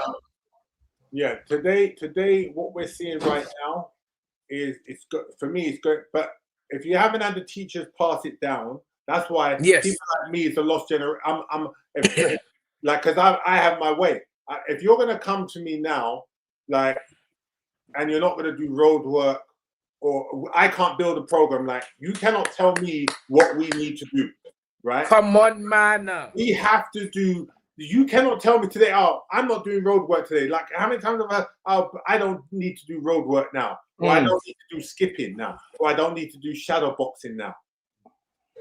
What are you trying? You want to build like habits and discipline, and you want to build the habits based off what 100% works, and you want to improve. When it comes down to a world title fight or Olympic gold medal, everybody's going to be fit. Where you're going to lose is your technical ability, and the tactics that you're getting from your coach, what you lot have worked on as a game plan. That's where the winning and the losing is done. So if technically you're not there, and a lot of the fights that we're watching right now, the losses of Dubois, it was technical why he lost. He dropped his hands down, he came through, Usyk came over the top, boom, put him down. When Dubois beat Joshua put his hands down. He walked on to it, pointing down. It was technical mistakes. It's technical and tactical. They told Joshua, go out there, land the uppercut. I was looking at. I was like, what the are you talking about? Leaving them wide open. And I was watching it, and exactly what I thought was going to happen by them saying the thing happened. So all of these are like technical and tactical errors from whether it's the boxer or the coaching team, that, and then the boxer tried to execute it, then he get knocked out. I'm like, no, nah, that's so those are the things like I said, like people can shoot me now because like the way my career ended, the way it did, I don't have the platform where they know that this guy is a scientist when it comes to boxing game plan, boxing tactics, boxing training, implementation. From my first fight as an amateur from pro, I done it like I was a world champion. 18 in my training camp, full camp, and we done it. So all of those systems, how we done it from my first fight to I retired, is built a system that it's come from Sugar St. Mosley, come from Lennox Lewis, come from even, I mean, to be blessed you. So Marvin Hagler, I'm like, Marvin Hagler is like one of the guys that the Fabulous Four, he was the guy that I got into boxing for, Marvin Hagler. I said, BBC, hey, that's my guy. If you could imagine. I remember like they flew him over. Wait, just to finish that, they flew him over for my first 4 fights. I remember that changing room on the BBC. I got my guy in the changing room for my first fight. So the reason why I'm saying that, because it all linked together. And I'm like, Marvin, you were the guy for me, because he was no nonsense in training. No nonsense. Just that mentality. So those are the kind of people I looked up to. Those are the kind of people I was trying to build my camps around. You know, proper boxing people. Mr. Audley, I heard you say in the first sentence, you said, you know, for some guys, they'll feel because of my platform, they want, nah, you are Olympian. No. Thank you very much. You are an Olympian. You still were signed to a big contract because of your talent fresh out of the Olympics. Anybody with common sense who knows this game and knows, I don't know if you're okay with me saying this, but I heard through the grapevine you had a lot of injuries that you fought through. Like everybody has injuries. You don't get through training camp without some nicks, but I heard like you had serious injuries that you were fighting through your prospect years or whatever. And if you know the game, you know, like, okay, there's still something I could get from here and tip my hat to the man. So don't sell yourself short with that. Come on. Thank you very much. And you know what? I said that Audley heard that from a younger, because I was telling Audley must think I said because I'm British. I'm telling you no. Because at the end of the day, right, when all said and done, we said, oh, well, you should, yes, Audley Harrison should have been the next Lennox Lewis. I remember when you was in camp with Lennox Lewis, for Lennox Lewis was preparing for David Tua. And I remember you was in camp with him, and I remember seeing that because I was in a pool, in a pool hall, and I was watching the build-up with you on Sky, and you were sat down getting mentored by Lennox. You know what I mean? In the training camp. So, yeah, there was like, massive expectations. But I'm saying, at the end of the day, no one can take away from you the fact that you was a Commonwealth gold medalist, that you was an ABA champion, that you went to the Olympics in 2000, you won a gold medal there, right? You bust the thing. If it wasn't for Audley Harrison, like Olympic boxing, if it was this the fact though, if it wasn't for Audley Harrison, right? Sorry, bro. I hope I don't get you in trouble with the missus tonight, you know, because man saying is that Spencer's son.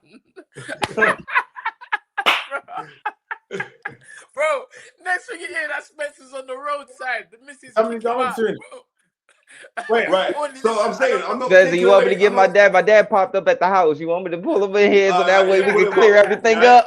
So I'm saying, like, we can't take away nothing for what Audley Harrison done. Audley Harrison was the one that bust money for the Olympic team. But why boxing got funded in the UK is because of Audley Harrison. I remember when Audley Harrison, and we're talking about Tony Cesay, he just passed away. Audley Harrison, Tony Cesay, who else was there? Dave Walker. You went on a march up to. Yes, that was my campaign. I went to Tony. I went to the sports minister's office. Tony Banks. Thank you. Got 500K. That's what people don't realize. Right. After the Commonwealth, if I didn't get that 500K from, I marched to the Parliament. 100 people. I had my students from my boxing university club, and all David. We walked to Parliament with a petition to say, look, if we don't get money, I'm going to turn pro. I'm 27 years of age, national champion. I want to go to the Commonwealth Games. We need funding. I set up the boxing union, and I marched, done my own press releases, and I marched to Parliament. And I met Tony Banks, heard all the noise, all the hype, was on the news, and he came out and met me. And he brought me into his office, and we sat down. Me, ghetto boy, being young offenders institution, went in jail, come out, and now I'm sitting with Tony Banks. And he said, how much do you think you need? I said, boy, we need about 500K. He gave me He said, look, we're going to give you, not me, amateur, but ABA boxing was basically insolvent. He gave us 500K for amateur boxing. That allowed boxing to have a full training camp to go to the Commonwealth Games, upcoming Commonwealth Games, Liverpool Multi-Nation. So we had a full squad. That's and incredible. We went to the Commonwealth Games. Davey Walker won a gold, I won a gold, Courtney Fry won a gold, John Pierce. 4 gold medals, 2 bronze. And that 6 medals then allowed us to have a full 12 boxers train to try to qualify for the Olympics. That's how it started. If we never had that money, we couldn't have been able to train like proper fighters. And so that was the first thing that I did. The second thing that I did was Ian Irvin, who was the performance director, he moved to the performance director. He was writing a thing called the World Class Performance Plan, right? He's talking to me about it because I went through the degree. I'm talking with Ian Irvin. He was the one that was cultivating it, but I was finding, adding my little inputs along the way. I joined the Olympic Team GP, the British Olympic Association had me down as a potential gold medalist. So they wrote me in. So I was like a sporting ambassador coming true. When I won that gold medal, right, the World Class Performance Plan kicked in, right? So we weren't funded before that. So for 2004, I think they got like 800,000 or just under $1 million, right? For the first Olympic for 2004. They only got a silver medal, right? They got a silver medal. Thank God they got the, because it's talent tested. You have to win to get money. So Amir Khan got the silver. I flew over from America to Amir Khan's training camp, to the Team GB camp, to help him out because he was fighting Mario Candelan, and they asked me, could you go over there and help him because he's fighting the Southpaw? I like to believe that my support and flying over there and helped him get to that place where he done a good performance because he was fighting the Southpaw. I gave him some tips. But bigger than that, his silver medal, then I think we got 3 million after that because of his silver. So it kept it going. But had I not won the gold in Sydney, it would have been over. And then obviously, and that's what I'm saying, Audley, right? And you know what? That's what I'm saying. And so if it wasn't for Audley Harrison, this Olympic program and our success, because we had a bag of champions now, yeah, right? A bag of gold medalists off of the back of you. If it wasn't for Audley Harrison and his campaign and his free thinking, none of this would have happened. So therefore, you should be honored way more higher than it is. And that's the truth. Yeah, you're not lying. That Sheffield Institute of Sport should be Audley Harrison Institute of Sport to us. Of course, your picture should be up there. Your picture's not even up there, brother. Yeah. It wouldn't have happened. But you know what? I'm not even looking for those kind of flowers. But I'm saying, like, right now, Team GB Boxing, you know how much they're getting now? They're getting about 13 million. Based on it, because that's how much they get to run that program. So now they're just developing champions because we've always had the talent. What we didn't have was the money. So the money, yes, properly. Now, boxing, out of all the Olympic sports, boxing is one of the highest paid in terms of the athletes, in terms of the funding of it. You're talking like 13 mil. Rowing gets like 26, 20 mil, whatever. But boxing is right out there now. For the 4-year program. For the 4-year program, for every That's still mad money. Mad money. But that's mad money. But you know what? It's a beautiful thing that Sport England is, because this is from the lottery.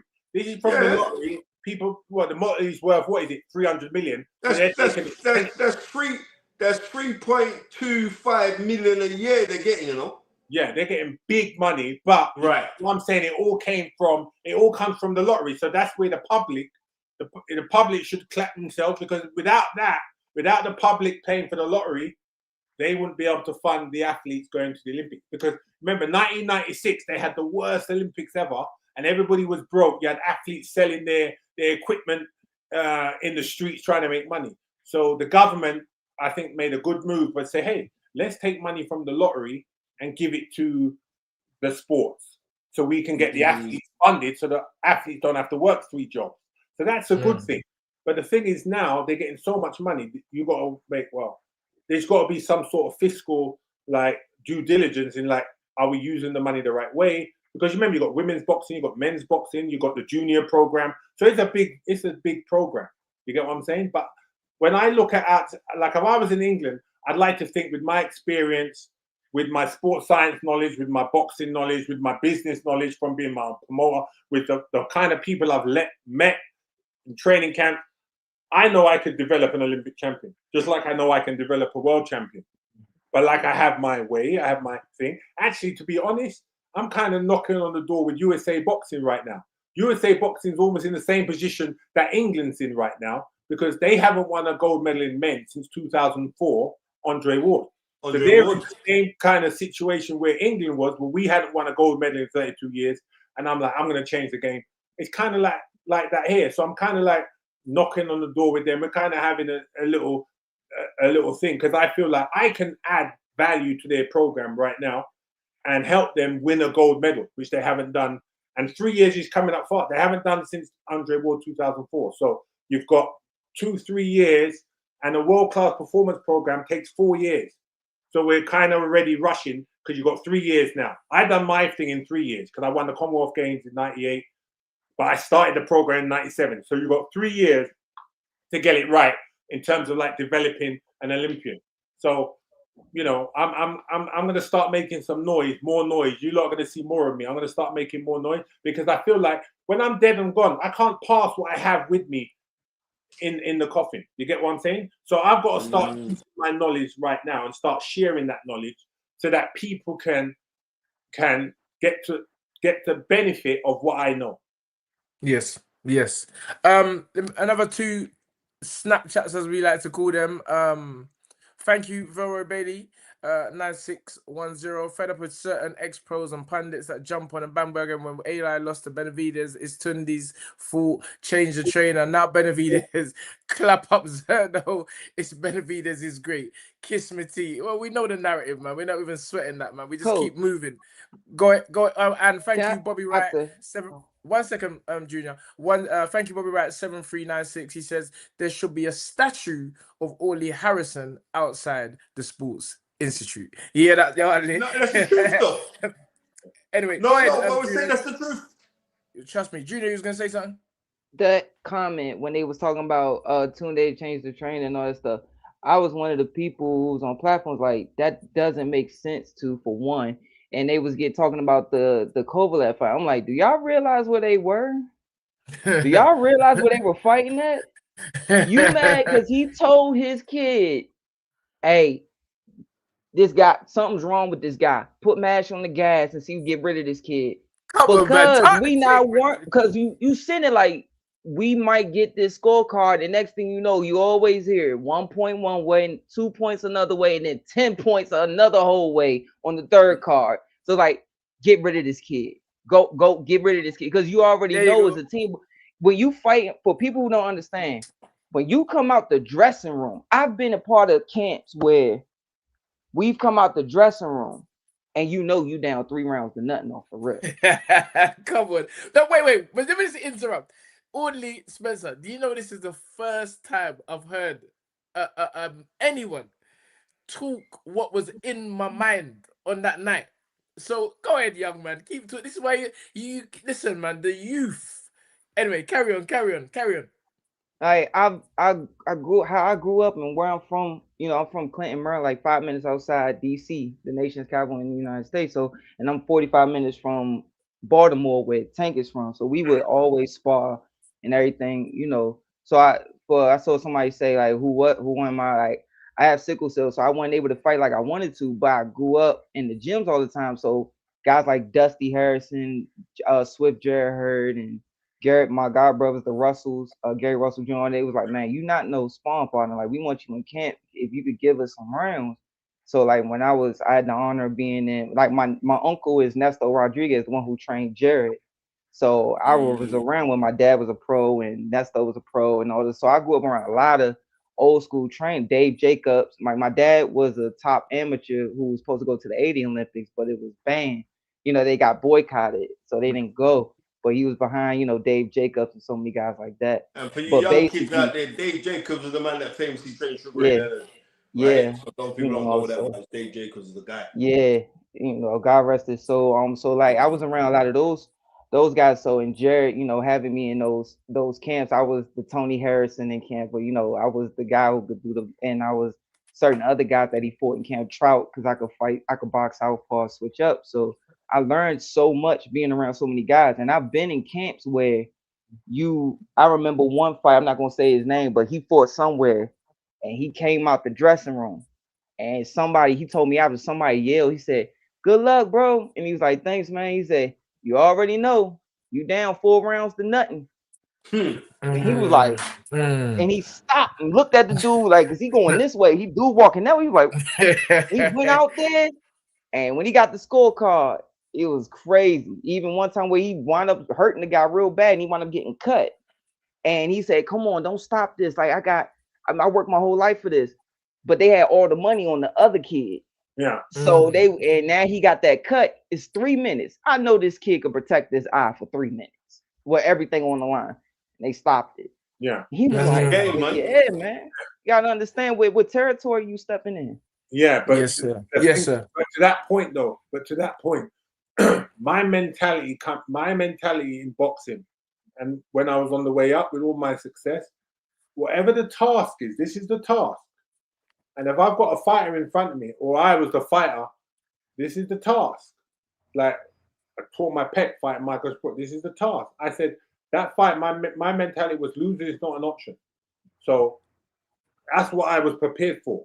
Losing is not an option. So when my pec tore, I'm like, no, losing not. I'm gonna fight in one arm, switch back. So it's like your mentality's got to be like this is the hurt business, the war business. Like to separate yourself, that 1%. If I know I'm going into a place Talking it, I'm not going to get a good decision likely, or the fighter that I'm training now, we're going to train that we're going to go overdrive. You get what I'm saying? I'm going to take that into consideration. I'm not going to go there and complain I've got a bad decision. I know we can't get a good decision here, right? Yes, so every round, we're going to make sure that you're going to dominate every round, right? As a case in point, the Olympic qualifiers, you have to qualify to go to the Olympics, right? The first Olympic qualifier, you had 4 chances in the European division, 4 chances. The first time I went to the Olympics qualified, I got to the box off for the final. The 2 finalists go for gold and silver. I boxed Alexei Lesin. He was the world #1, the Russian, and he beat me 6-1, comfortable, no complaints. I lost to him. I only had 20 fights then on the international stage. He had 300. My second qualifier, I went and boxed against a Turkish guy who was boxing for Germany, but he had a Turkish background in Turkey. Battered him again. I got to the Olympic qualifying place, semi-finals. The 2 finalists go. Battered him from punch to pillar to post. Broke his nose. They gave it to him. He had a tight guard, and it was computer scoring, and they gave it to him. Robbed. I definitely felt I was robbed. I went and saw the Team GB technical delegate who used to be the national coach of boxing, Kevin Hickey. He said, "Audley, do you think you can make it?" I said, "You're damn fucking right, I can make it." He said, "Well, you go to that third qualifier and don't let nobody deny you. Don't complain about it. Just go and do it." So I walked out of his office. I went to that third qualifier. I went back to the gym. I was just punching in bunches. When I got to that qualifier, that third one, I battered everybody. So that I stopped 2. And the third fight for the Olympics, I was boxing the Swede who turned pro. I can't remember, a mixed race brother from the Swede, a good heavyweight. And I punched him from pillar to post so that they couldn't deny me. If you know the rules of the game, you got to go out there and break it. You get what I'm saying? Because they won't give me no favors. So the third qualifier, I made sure every fight they couldn't deny me. Battered the guy for my Olympic, and I made my Olympic. Then I went to the Olympics, and the first guy that I boxed was Alexei Lesin, the guy that beat me in the first Olympic qualifier. In my training camp, the one guy that I worked on more than anybody else, if I ever meet that guy again, I'm going to fix what I made wrong. And I stopped him in the third round. And everybody knew that this guy is serious. So okay, this is the kind of training, this is the kind of mindset that I have, and this is the kind of thing about problem solution and how you fix a problem by focusing on a solution. If I'm ever going to a place now as a fighter, manager, whatever you want to call where I land at, my fighter ain't gonna lose because we underestimated that. Oh, we're going to a bad place where we ain't never gonna get a decision. But that means my guy's gonna knock. You're gonna get. That means that is gonna get knocked out because that's what we're gonna take it out, and that's gonna be the Audley Harrison methodology as I move into this training managing thing. All right, Audley, sorry to cut you. Audley, do you remember what year was it? It was you qualified for that, yeah? Spence. I don't wanna be rude, yeah, but we need to move on. We've got so much topics to talk about.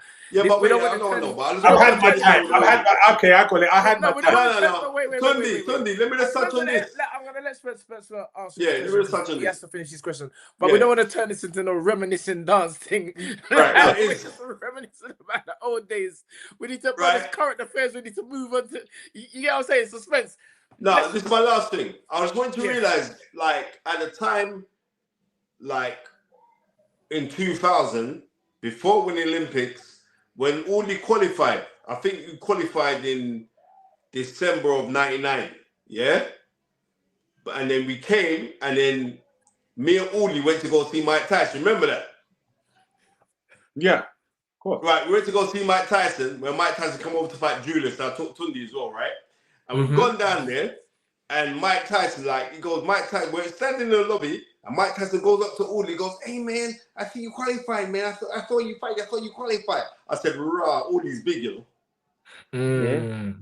Audley's big, bro. It was crazy. Yeah. Well, we can flip on. We can go about the rest of the show now. All right, Aud, thank you so much for your presence. It's always a pleasure. You know, you're welcome on this every weekend because your knowledge, your history, your teaching, your wisdom is just something that I feel like. I mean, you dropped so. That's why I was quiet most of the time you're talking, because this is all knowledge. And people like yourself, if we can't let people like you just, as you say, just be forgotten and go off without dropping. You're one of the GOATs in the sport of boxing.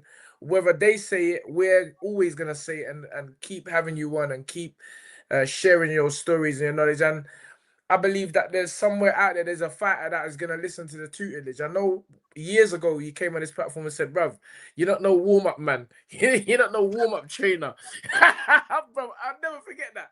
You said you want a man that's there, that I can shape, that I mold and take him to the next level. And this is what Daniel Dubois and many of these guys can benefit from having your experience. And I just appreciate you, brother, and thank you as always. I appreciate guys bringing me on. I appreciate love. Hey, nice to meet you, young gun. And thank you, sir. Keep doing your thing, man. Same as you guys, keep shining your light. Don't worry about nobody. Just brush it off. Don't let nobody tell you nothing. Because at the end of the day, in this life, we're all gonna rise, we're all gonna fall, and we're all gonna get to the end of the destination in the ground. And so, shine your light, like being like you're a light beacon, Tunde. You, Spencer, you have your followers. You have the people that you're guiding, the people that you're helping, people that support you, love you. Keep doing it. And don't worry about the haters, because most people who are hating, most people who have something to say, they're doing worse than you. They ain't got, they ain't shining their own. They're too busy on social media. Because they're too busy. I don't have time for social media. I'm too busy doing my stuff. Trust me. You understand? So just keep doing your thing, man. And I hope I'm able to get over to the UK to be able to see you guys when I go to Tony's services. So one love and bless up. Happy Sunday. Ladies and gentlemen, my hat to you, legend. The one and only Audley Harrison, MBE. Thanks, Oz. Respect, love. Yeah, let's chop it up, man. Let's chop it up with the US of A, man. What's been going on in America? What is the gossips, the latest? You know what? I've been seeing AB going around. It's quite sad for me to see him just. I don't know what's going. I don't know if this is real. I don't know if it's raise up yourself on your camera, man. You're very low. Sorry, I don't know if this is. Is that better? Yeah, way better. Thank you. Yeah, I don't know if this is real, but what I know is real is his belly. His belly is definitely real, you know. And then I'm seeing him with a bottle in his hand all the time, and I know that he's moving around with these streamers.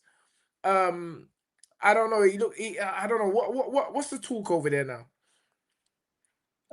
It's just unfortunate. You know, I remember him in the amateurs. You know, him and his twin brother Andre.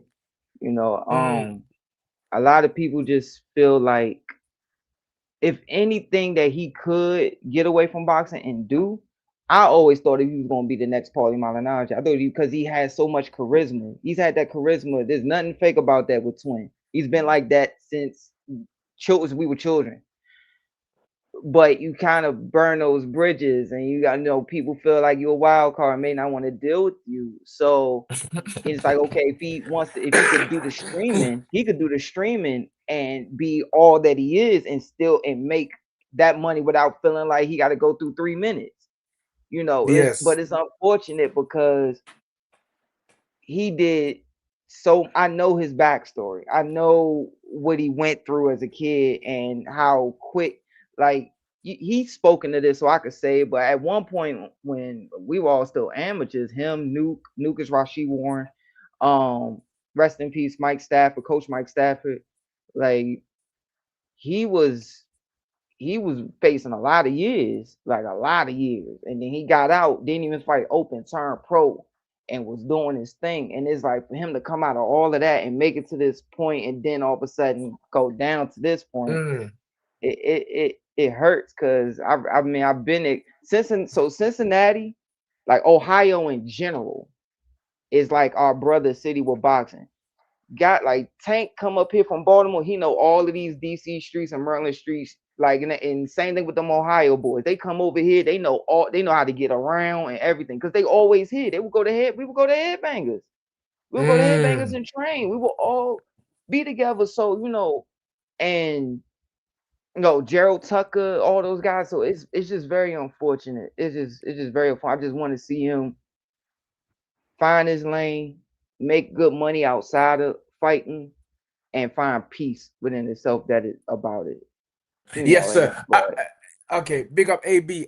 Spence, there was a show in my motherland, Nigeria, on Friday, which was a madness, man. Man's getting tear gas. The event's getting tear gas. I'm seeing two. I don't know. They may well be streamers. No, they were. That's what they were. They were not actual boxers. It was like, it was for the gimmicks. They're like comedians or where they are, and so like, yeah, that's who they were. Those two. That was very highly entertaining for that, but it was literally a joke, and that's what it was. It was a joke. It was for entertainment. They weren't the real boxers, but unfortunately, about the tear gas. This is what I'm saying. How people are so bad mind. Because look at this, like massive big up to Dr. Easy and Balmoral Promotions, because they're literally putting something together. Do you know what I mean? They're literally putting something together. And it's sad that this crab in a barrel syndrome, that people trying to tear down the show. And I'm saying, like, Nigeria gets enough stick as it is, right? It was good that the Zone put on the show. They had... I mean, I watched the commentary as well. Dev was out there. Addy was out there as well. I mean, Boxers David Team Adelaide was out there. I saw David Adelaide. Yeah, exactly. Cougar was out there. So, you know what I mean? Like, fair play to them. They're trying to build something. You know what I mean? But what I am going to say is, when you first start off, it's embryonic, you'll get teething problems and all the rest of it. But things still have to be put together better. Right? Because, and as Tunde always used to remind me from when Akash Barty was fighting, and Tunde would get his little shiny face on TV those days, and they always say, like, the biggest room is the room for improvement. So, and that's what I'm saying. But I'm supporting the thing wholeheartedly because it is still the motherland and it's the cradle of civilization. So I want to see the best go out there. And what I am going to say is this: I'm not pitting the two against. How Ghana put on their shows, right? Here we go. Right. No, wait a minute, here we go. I'm telling you the truth. How Ghana put on their shows, right? Legacy Rise, how they put on their shows in comparison to how Nigeria put on their shows, yeah? The Nigerians could learn a thing or two about what they're putting on, right? They could, because it's the infrastructure. The infrastructure is totally different. But what I am going to say is I'm not knocking anything that's going on in Nigeria, because, you know what? Who would have thought that we're going to see like boxing and big Zone flying out from the UK and everything else and putting their thing on? But certain things need to be tied on the infrastructure. But also, we need to also eradicate these little bad mind, jealous demons out in that country who are trying to cop block what's going on, because it's still fantastic to see boxing there. All right. Inoue against Nakatani. So, I want to hear both of your comments on that fight because I watched that fight. That was some high class chess going on in that fight there. Tunde. First Spence and then go. Yeah, Tunde. When I was watching it, Junior, I'm telling you, when I was watching the fight, I was watching the fight and I had to phone Tunde. I said, "Nah, Tunde." You know what I mean? Because like usually on big fights we do watch along, but I had to phone him just to get my own personal watch along for this one because I ain't lying to you. I wanted Nakatani to win that fight, you know. Yes, just to change the scenery a little bit. I wanted to win. You know what I mean? And you know what? And it was nice for me to sit down and watch boxing. I'm saying like I have no national or political alignment with you or nothing, but the fact that you two are both fantastic boxers and the thing was so good is how they were both reading each other. You know what I mean? But yes. It was the reading. I was like the reading how they would change the gauges. Like, you're all right. So you're in gear 4 now, right? Okay, well I'm gonna put it to gear 4, but you know what? I'm gonna put it to gear 4, but I'm gonna put it in cruise control. As I put it in cruise control, I'm gonna dip down the gear to gear 3, and I'm gonna push it back up to gear 5. It was such an entertaining fight. The range by both of these guys, knowing like, okay, then so you hit me with a hard shot now. Don't worry. I'm gonna pop out my jab a little bit. And I'm gonna sneak you in. And Nakatani is very good at sneaking in that hard power left hand shot right through the middle. Seriously, like all the credit in the world should be given to both fighters. The most beautiful thing is this: it's like Inoue knew when he got to round 10 that you know what, I got to step this up, you know, because Nakatani in the middle round, Nakatani, like Tony was saying, that he would have liked to see him start earlier, but Nakatani, when he started to go from like round 5, 6, 7, he started to go, and for them times there, it was a joy to watch. I love the respect of how the Japanese culture is, how they are to you know what I mean, to the competitors. It's the honor thing. It was beautiful to see that because that is the thing that embellishes the whole world who watches boxing, who appreciate boxing, and we saw that last night. Young man, go ahead. Yes, sir. You say everything I wanted to say, so I'll just add this. It was so beautiful to see, like when you get in with a guy and you know the range between and every look, you feinting each other, you pull, you see any little move, like you watch it, all right, watch it. That was the beautiful thing. And I'll take a half a step back. Oh no, but don't give up my front foot. Stay right there. That little game right there, where it's like I can't get. Oh my God, just beautiful. Yes, just beautiful work. Cause when you fight fights like that, you knew from watching them in the press conference, they knew I'm probably gonna leave a piece of myself here. I'm not gonna get back. I have to make this decision with myself when I come out this dressing room that I know what I'm walking into. This ain't no walkthrough. This ain't no tune-up. Ain't no walkthrough, man. Yeah, this is right here. I 11 on 11. You could see it when they both will plant their front foot in front of each other, and you see one pulling. Feint, see one could bite on a feint, and then they'll sit there instead of taking a full step back. They ain't want to give up ground, so they'll just take they'll what we call peek through the side door, like Tommy Hearns used to do it, where he would sit there. Wait, Joe could do it, and Alvin, I know you're watching. That's a new one. Peep through the side door. Cause we talk American in the gym. I'm just saying, Junior, that in my gym we talk American. Cause we're from the US of A. So that's the new one, man. Peep through the side door. Nah, the only reason why you speak American, Tunde, is because you're Nigerian. Go ahead. Because you remember Tommy Hearns, what he would do so he wouldn't give up ground. He would just keep his front foot planted and just pull his back foot over and look, and that way your shot just miss him. And the next thing you know, he's stepping forward again. He walking closer to you, like, dang, he ain't give up no ground, but I'm the one going backwards. So they would sit there, you will see, and all of a sudden that left hand get through on Inoue. You can see, like, God, dang, I gotta figure this range out. Yeah, Tommy Hearns did that against a guy called Ernie Singletary. When he fought in Bahamas. That was on the Audley. What was that? That was Audley. No, don't say it. I got it. Yeah. That was his last fight. It was against where Tyson fought him for his first world title. It was that fight in the Bahamas. It was his final fight. Trevor Burbick. Trevor Burbick. Come on. In 1981. Junior knowledge. The junior knowledge. All right. So Yeah. the question is, Yes, sir. Inoue against Bam Rodriguez. Yeah, we want to hear your that? Yankee take. Who wins that and why?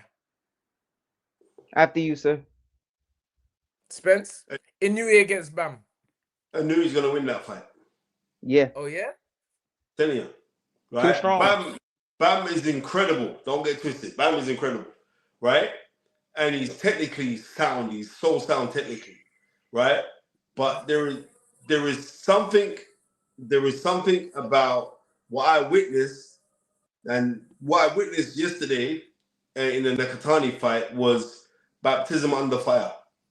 And Bam ain't had those against a man that we listen. The way Tunde spoke about Nakatani last week when he said, I was ringside, me and when he knocked out the brother. And I said, yeah, because I'm saying, let me go watch this Nakatani. I watched him and I phoned Tunde, must have been a late hours. I said, is that what you thought? He said, nah, Nakatani, he's about it. And yeah, you can fight. Yeah, and the thing is, I believe that he has left something of him. Both of them have left something inside that ring because that fight was that hard and that good. But what I do believe is that Bam Rodriguez is incredible. But I just believe that the motion and just by me seeing the demeanor of how Inoue behaves.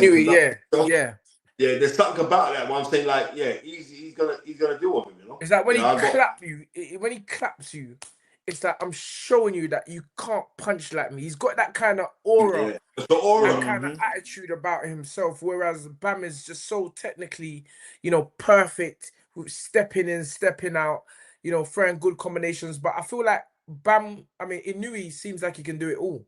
He can, he can box off the back hook. He can fight. He can showboat a little bit. He has that arrogance about him. And also, sorry to cut you, son. He showed us yesterday that he can come back when he's slightly behind on points. Yes. Brickhouse said that GGG aura. It's true. Yeah. What else? What else can we talk about that's going on in the world of boxing? Go ahead. Oh, the Inoue thing. Here's the thing. Yes. The baptism under fire. We're not just gonna forget what he went through with Broner. His orbital bone was broke, and when your orbital bone, and he said this in the documentary, I watched it. Like he was seeing 3 from that round on. Wow. And you go. Here's the only way I see Bam beating him. I don't know. Like we all know, Bam can crack, and he could get on the side of you where he hit you with a shot you don't see. And we all know that's the shot that gets you. But the only way I see Bam getting him is he get old. Is Inoue get old. Like them wars, couple of those wars catch up to him, where him getting off the stool get a little more difficult. Like them Kevin Kelly type, type moments where them guys had them wars and all of a sudden just one round happens and it's hard for them to get off the stool, and then they get off the stool, but they're just different. But I just feel like he's naturally the bigger guy. And Bam is technically sound, but at a certain point, when you're the bigger man and you know what to do as the bigger man in the ring, it's a certain, like, remember when they had that conversation when Bud was still at 35 about, oh yeah, Vasily should fight him, and they were all shocked at the ESPN studio. They had him, Mikey, and Bud there, and he said, "Oh, I lose," and they said, "What?" They said, "Yeah, with Bud, I lose. He's too big. If he's the bigger, he's a great fighter. If he's the bigger man, he knows what to do as the bigger guy. I lose."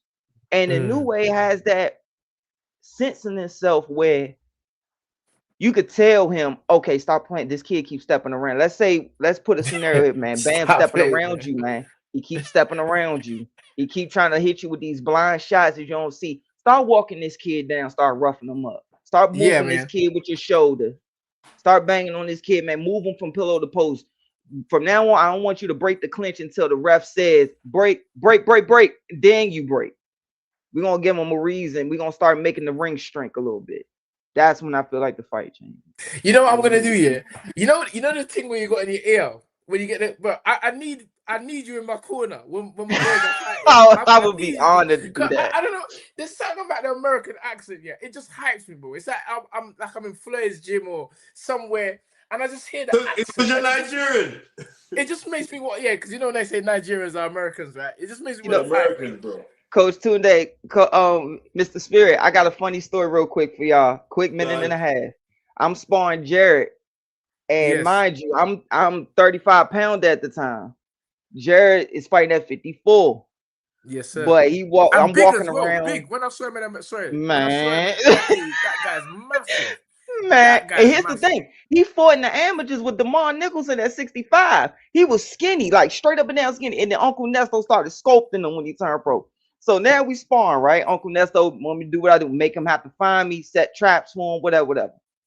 Man, I don't know what I did to this man. I could send y'all the picture from that sparring session where you can see me like this, fainting, and my eyes is this big. And you know how Jerry used to walk to you like this and sit there, Yes. and his big shot was his uppercut. He pulled in. I'm about to turn him. This man was leaned in on me. This man was leaned on me and dropped his weight on me. He said, he whispered, "You ain't dancing today, Junior." I'm like, "Man, get your big tail, get off me, bro. Like, get off me." You're like, "Man, you ain't dancing today." Because I was known for that. Oh, yeah, man. Good leg, good footwork. He like, "You ain't dancing today, Junior." He dropped his weight on me. I'm like, "Get this big dude off me, bro." Yeah, man. Yeah, man. Spence, we would be remiss. Yeah, listen, man. Anyway, people already saying, Junior, you are a regular on this thing here because it's just they want you as a regular on the show. I told you You're this a was going US to happen. correspondent, man. Our US correspondent. It's official. I told you this was going to happen. It's official. But we would be remiss if we were not to speak about Bilal Fawaz last night again. He's gone from a guy with his hand out, with his hand begging, "Please, sir, help me," to, causing the upset against Junaid, to beating the British champion and a Commonwealth in Ishmael Davis, to now defending the belt, the British belt, and still unable to receive a British passport.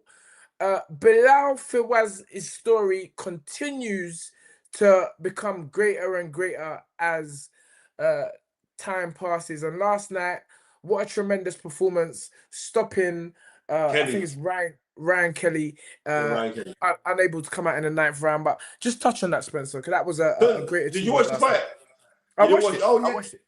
Yeah, I watched it later on. I watched it later on. That was a sound performance by Bilal. Got to big up his team as well. So big up Martin. I see Martin doing the pads. And Xavier, yes. Yeah, and you know what I mean? I know Martin actually came. See, people don't know this. Martin came from Tunde's School of Tutelage. You know what I mean? So it's good to see Martin get a break now. He's always got British and Commonwealth champion that he's training. We got to salute that. You know, big up Double M. We call him Double M. Someone again. Sorry, just quickly that. I like fishing out talent. And I like them. They have to understand that you got to pay your dues in boxing. That's just how it works. Probably the same in anything. And sometimes I feel like a lot of these people, they want the shine when it's not their time. You got to wait for your time, do your work, continue. And there is a magical force in this world that just puts things together at the right time. That's why I coined the phrase, everything's timing. And Martin, again, last night, Double M in the corner, and he can hold his head high now and say that, he was part of the team in training a British and Commonwealth champion. So big up Double M, honorary shouts out to Double M, our guy, Money Mayweather. That's what we call him, man. Double M. But yeah, big up. Sorry, Spence. With Bilal Fawaz, I'm just telling you how it is. Very talented man. And when you're talented like how he is, he's mad. No one can't tell me that he's not mad. He's off his head. Right? He says he's 38, but he's probably 48. Yeah, exactly. Because he's Nigerian. Right? So what I'm trying to say is like, I see him doing some things. And you know what? I just want the kid to get a big fight, Yes. Right? That's all. I can't even say kid because he's 30, he's 36, isn't he? 38. He's 38. Oh, yesterday he said he's 36. Right, so you're 38 years old, but you look young and you fight young. So therefore, I just want to see you get a big fight. I just want to see you get a big. I want to see you get a big fight, and get financially rewarded. or they should do something about someone. Now, come on, man. For him I getting mean, his if British the passport. British government, I mean, they should give him his passport because he's been there He's for been there 20 long years. enough, hasn't he? He's been there 20 years, and in all 20 years, he's never been able to travel. And that we know is a big thing because if he cannot travel anywhere, then it really limits the potential Yeah, his for earning him capability. exactly limits the potential for him to make money abroad. Fighting in Riyadh, fighting in the States, or just being a etc. spawn partner in camp. Yes, sir. Yes, sir. Yes, sir. Getting them. So I'm sure common sense will prevail, and he will get his passport. I need to Real get in quick, contact with him. I want to give you props. Like what you was just talking about the American accent, but here's the thing: I've always had such a love for British boxing, like studying British boxing, Yes. and honestly, because you guys care more for your fighters, in my opinion, than we do in America. Because like back in we haven't really cared for our fighters like that since the 80s, in my opinion, or the early 90s. Wow. Like where you not like where sometimes you get that hometown fighter where people do knock on his door, check on him after fights, but and stuff like that. Like you heard that about Johnny Tapia and Ray Leonard and Yes. stuff like that. But y'all, in my opinion, you appreciate fighters more. In my opinion, that's why I was telling my girlfriend, I was like, we one day I said I'm gonna go to England. I'm gonna go to a fight, and I'm gonna go train with Coach Tunde. Even if it's just for 1 weekend, I'm gonna pull that off. We gonna make that happen. You do know that Carissa Shields stood on my balcony, and Spencer, tell him the story, Spence. Listen, man. When Carissa Shields came over here, what's it, 5 years ago, she came to the UK. Yeah. So when she came to the UK, was it Alvina hollered me because that's like my little sister from another mister. She's yeah, Spence. Clarissa's got to do some stuff out on Sky. She's got to do race. We want to come do your podcast as well. So no problem. So we sent a driver to come pick her up, and when she came up outside the apartment, she saw we had a row of cars. We had Lamborghinis outside waiting. We had Rolls Royces outside waiting. Everything this one that. I'm gonna find that video. You got that video? You still got that video? Too? Yeah, Manny. I think Manny did. Manny do the video? No, Gary. But it's somewhere, man. We'll find it. Yeah. We gotta find that video. And then she came, and then we were just talking about, you know what I mean, the art of visualization, and she was like, yeah. So from Tunde's apartment, his penthouse, you can look from there and you can see the O2. And she, oh man, I'd love to fight there one day. You know what I mean? I'd love to fight there one day. I said, we mean fight there one day. You are going to fight there one day. And then Tunde, famously, dream it, believe it, become it. You know what I mean? And she was like, yeah, all right. And then what happened? Not even a year and a half after, she came over to the UK and fought Savannah Marshall in a masterclass performance, which is that's one of for female boxing. That was biggest... the night where female boxing became just boxing. Yeah. Because it was a fantastic, Boren Gardner on the card as well, right? Like you had so many people on the card.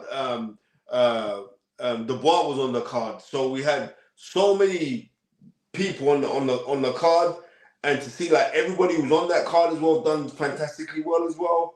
You know what I mean? It was a great show. But so I mean, y'all said the same thing about me. Yes, sir. Let's tell the truth. Like let's give y'all flowers right here while we here. I was just coming out the hospital, and I talked to Mr. Spirit, and then he introduced me to you, and I was like, I want an opportunity one day to audition and try to see if I could commentate on one of those big cards in England.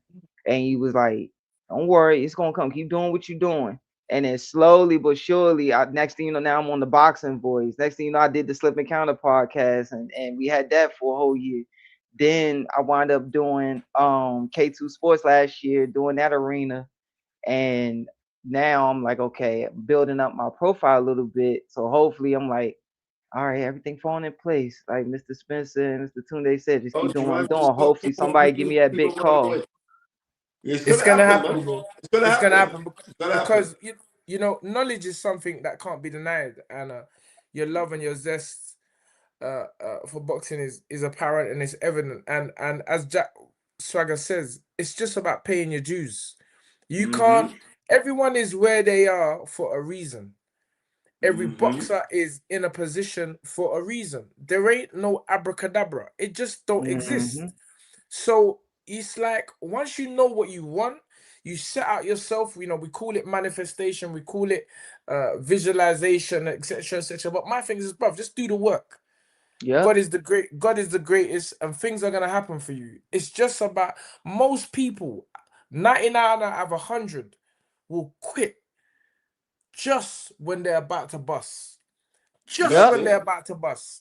And that's what makes you who you are. And so you have the full, that's why again I coined that phrase, dream it, believe it, become it, because you have the dream. You know, you have to believe the dream. Belief is the key. David and Goliath, 3 stones, but he only needed 1 stone of the tree, and it was belief in the Most High. So, you know, you just keep doing what you're doing. As I said, we've always been a platform that encourages anyone, young, old, to just talk their talk, you know. And I feel like, yeah, action is the main key. That's where the become it comes into, bro. We ain't. It's a 3-point list. Dream it, believe it, become it. That's the action. The action is become it. So you just keep doing what you're doing, and it's always a pleasure. And for me, just hearing your voice, even just lets myself and Spencer know how much we've grown over the years. Remember, we and Spencer we do this every day. We were doing this every day for nothing. We're just joking. Like me and Spencer be phoning, we be doing the watch-alongs on our phone. Just chatting, me and Spencer, bro, everyone's missus is there chatting about, calm down, shut up, keep your mouth shut. You understand? You're making up too much noise in the house. And then me and Spencer's like, chat, boom, lockdown. They're trying to lock everyone in the house. Spencer's just rolling to my house in lockdown. We're there, we're all drinking, and, you know, lo and behold, you know, 17, 18,000 followers or subscribers later, you know, we're bringing in a multitude of guests every week, and it's always a joy and a pleasure to watch people grow and develop on this platform. So I'm just so glad to see you here. But again, I don't want to get too carried away. I think we've been on for over 2 hours. So maybe we'll just finish up with the last 5 minutes, I think. All right. We've spoken about Bilal Fawaz. We've spoken about Inoue. So this is where we have to end. Today is a fantastic day because it's my daughter Khalila's 20th birthday, right? What? Khalila's that big already? She's 20, Tunde. She's 20 years old. Goodness right? gracious My daughter, me. my daughter, and when she was born, that's the first time that I realized what love was, right? That's number one. But she also shares a birthday with the great Sugar Ray Robinson. Come on. Because today Sugar Ray Robinson's birthday. You planned that, innit? You planned that. Come on, Spence. Big up. But yeah, Kiki. So yeah, but I'm saying like, Sugar Ray Robinson, known as the pound for pound. I know like Junior could go into this in Bible verse and scripture and everything else, but when we realized like if you want to talk about swag and entourage and fighting ability and punching power, I remember like my old amateur coach and Tunde's old amateur coach, John Sims, always used to say to us, yeah, and John Sims was a good fighter. He was actually big up Johnny Sims. Right, he was actually cousin to Marvin Hagler. But John Sims used to say from like, he said, Spencer, Sugar Ray Robinson have angels in him hand. Right? And all you have to go and look on is like, wow, we're going back some time now, but what was that? 1957, you know what I mean? When you can knock out a man walking backwards. Yep. Twice. He did it twice. Right. Then you got to know what time of day it is. You know what I mean? Knocking out Gene Fuller walking backwards. Right? Left hook, boom, tricked him, went downstairs to the body. And the funny thing is this, you know, Sugar Ray Leonard, when he fought Roberto Duran, what was that? No, the third fight, what was that? December of 89, December 6th of 89. Sugar Ray Leonard tried to copy that same move, but it didn't work. He went, boop, downstairs to the body, boop to the body again, and he came upstairs with left hook. I said, I know where you got that from, bro. But Sugar Ray Robinson, incredible fighter. And I feel immersed with Sugar Ray Robinson so much. It's mad that my firstborn child was actually born on the same day as him. But his first world title against Tommy Bell in 1946, December 20th, is actually my birthday. So I've always felt some kind of mad synergy with Sugar Ray Connection, Robinson. yes. Yeah, always felt a mad connection with Sugar Ray Robinson. Apart from the Jerry Juice thing, I'll never put that in my head. But apart from that, Sugar Ray Robinson retired from boxing and he had a fantastic career. You know what I mean? With being the only man to win the World Middleweight Championship 5 times. He was a two-time weight world champion. And all you got to know is, you want to know about what incredibleness was, just go and watch his 1951 fight against Jake LaMotta on, that was February 14th. February 14th, 1951. Junior knowledge and the knowledge. Yeah, come on. Then you realize just how great this man was. So, you know what I mean? If he was alive today, he'd be 105 years old now. But, you know what I mean? So rest in peace, Sugar Ray Robinson, but have a fantastic birthday, because you inspired the whole generation. And the coin, pound for pound, came from him, right? So without him, they would never said it. So it was a man, he had 174 wins, 19 losses, 6 and nobody draws. beat him twice until after he was 40. Yeah, exactly. And he had 109 knockouts, Tunde. You know what I mean? Different. The great Sugar Ray Robinson, rest in power. This man went 42-0, then got his first loss. Then he went all the way up to 119-1 with 2 draws. That's mad, isn't it?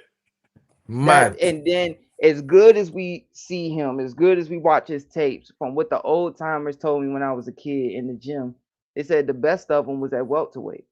But we never got the clips. We never got those clips. Now there's clips now, you know. There's a couple fights now. There's like a few. Yep. Oh, heck yeah, please do. I'll be watching them tonight. Like, and this guy, he the swagger of how he was just walking, like he gave all of us like that. What do you think? Ray Leonard and Floyd, all these guys, they followed him. They mimicked him. He was the guy who started this stuff. Like, this man would sit there and walk around and go. He went on a tour.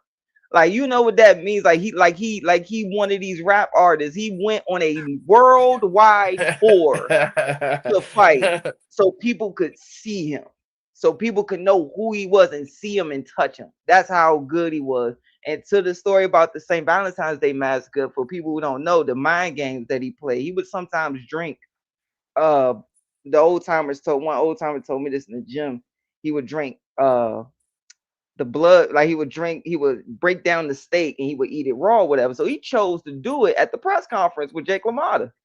Jake LaMotta looking at him and starting to get queasy, like, what the hell is he just eating the steak like that, or whatever. And he knew that was the first mind game, but also he knew that Jake LaMotta, who started his career at 75 pounds and was a big guy, always a big guy, stocky guy, he knew he had sometimes trouble getting down to 160. And the last 4 or 5 pounds was, instead of it being 2 or 3 pounds, the problem for him was the last 4 or 5. So if you watch that tape, he would purposely get in a clinch with Jake. And of course, hit him on the side opposite of the ref or whatever normal stuff. But he would lay in the clinch on him, drop his weight. And then as soon as they say break, he will back all the way up. All the way. Instead of just backing up, staying on top of him, he will back up real far, because he knew over time it would make it harder for Jay. Oh, I gotta get to this guy again. So he chose to throw the kitchen sink at Ray. He throws the kitchen sink at him. And now Ray starts to come back and he's digging the body shot. You got to remember, back then the gloves was different. The gloves were horsehair, 6 ounces. And you got to think, they thinking it's peak technology back then, because right before they era was bare knuckle. Then you go to my dad's there, they see our gloves now with the foam, and you still got horsehairs here and there, but you like, damn, when we fought, it was 8 ounces or whatever. So, you know, but he's hit them guys, them gloves broke down by round 8 or 9, if that. and he's breaking Jake down. He's sitting there making it harder for Jake to walk this kid down, and he just broke him down. It was all a reasoning for it. Like I'm gonna hit him with certain shots here and there, but I'm gonna make him have to chase me. But sooner or later, he's gonna break down, and then I tip my hat to Jake LaMotta because he didn't look for a way out. He didn't make no silent agreement in there. Let me tell you something good. You see when Spencer is there with a smile on his face, I know Spencer is just saying, look at this young man go. I know, bro, see us here, we're just, we're people that we support others. It's always been our trade. Mark, myself and Spencer and Bo. It's just wonderful to hear you. I can see Spencer sitting there like a father Proud watching uncle. his son. We've already named you the junior knowledge, but Spence, I don't wanna we would be remiss if we did not speak about the battle yesterday. I even hear Teddy Atlas talking on this. He said you will not see a better fight than this fight last night. Conor Walker, Sam Eggington in Wolverhampton. I know that Bobby Wright was there because he's from Wolverhampton. I see Bobby Wright living some superstar life. Bobby Wright getting to the runs in the morning. I seen with Eddie Earn, Frank Smith, Dave Caldwell. I see Bobby living some big life. Yeah. Bobby's the man now. Bobby's the man. So I know it was a fantastic toe-to-toe battle. I think Conor dropped it. No, I just see the highlights. Oh, but, mate. Everybody. Let me tell you this, yeah? It was a fight and a half. That Conor Walker, his face was busted up, right? Wow. He started Sam Egerton with some hard body shots. And you know what I like about Sam Egerton, even though he's getting broke up to the body, when he was getting hit downstairs to the body, he was coming right through the middle. It was seriously Sam Egerton's been around for a hot minute, he has been around for a hot minute. So like all of these hard fights, and that was at super welterweight, right? So maybe like. Oh, was it a super welter? Because I didn't know. Super welter, right? Okay. So obviously, hopefully, like the winner who was Walker, he could get a fight now with Bilal, I believe. You know what I mean? That'd be a good fight. That would be a good fight. Be a good fight, man. That would be a good fight. That would be a good fight. That payday. Yeah. You know what I mean? That'd be a good fight. But Sam Egerton, like, he just keeps on worrying.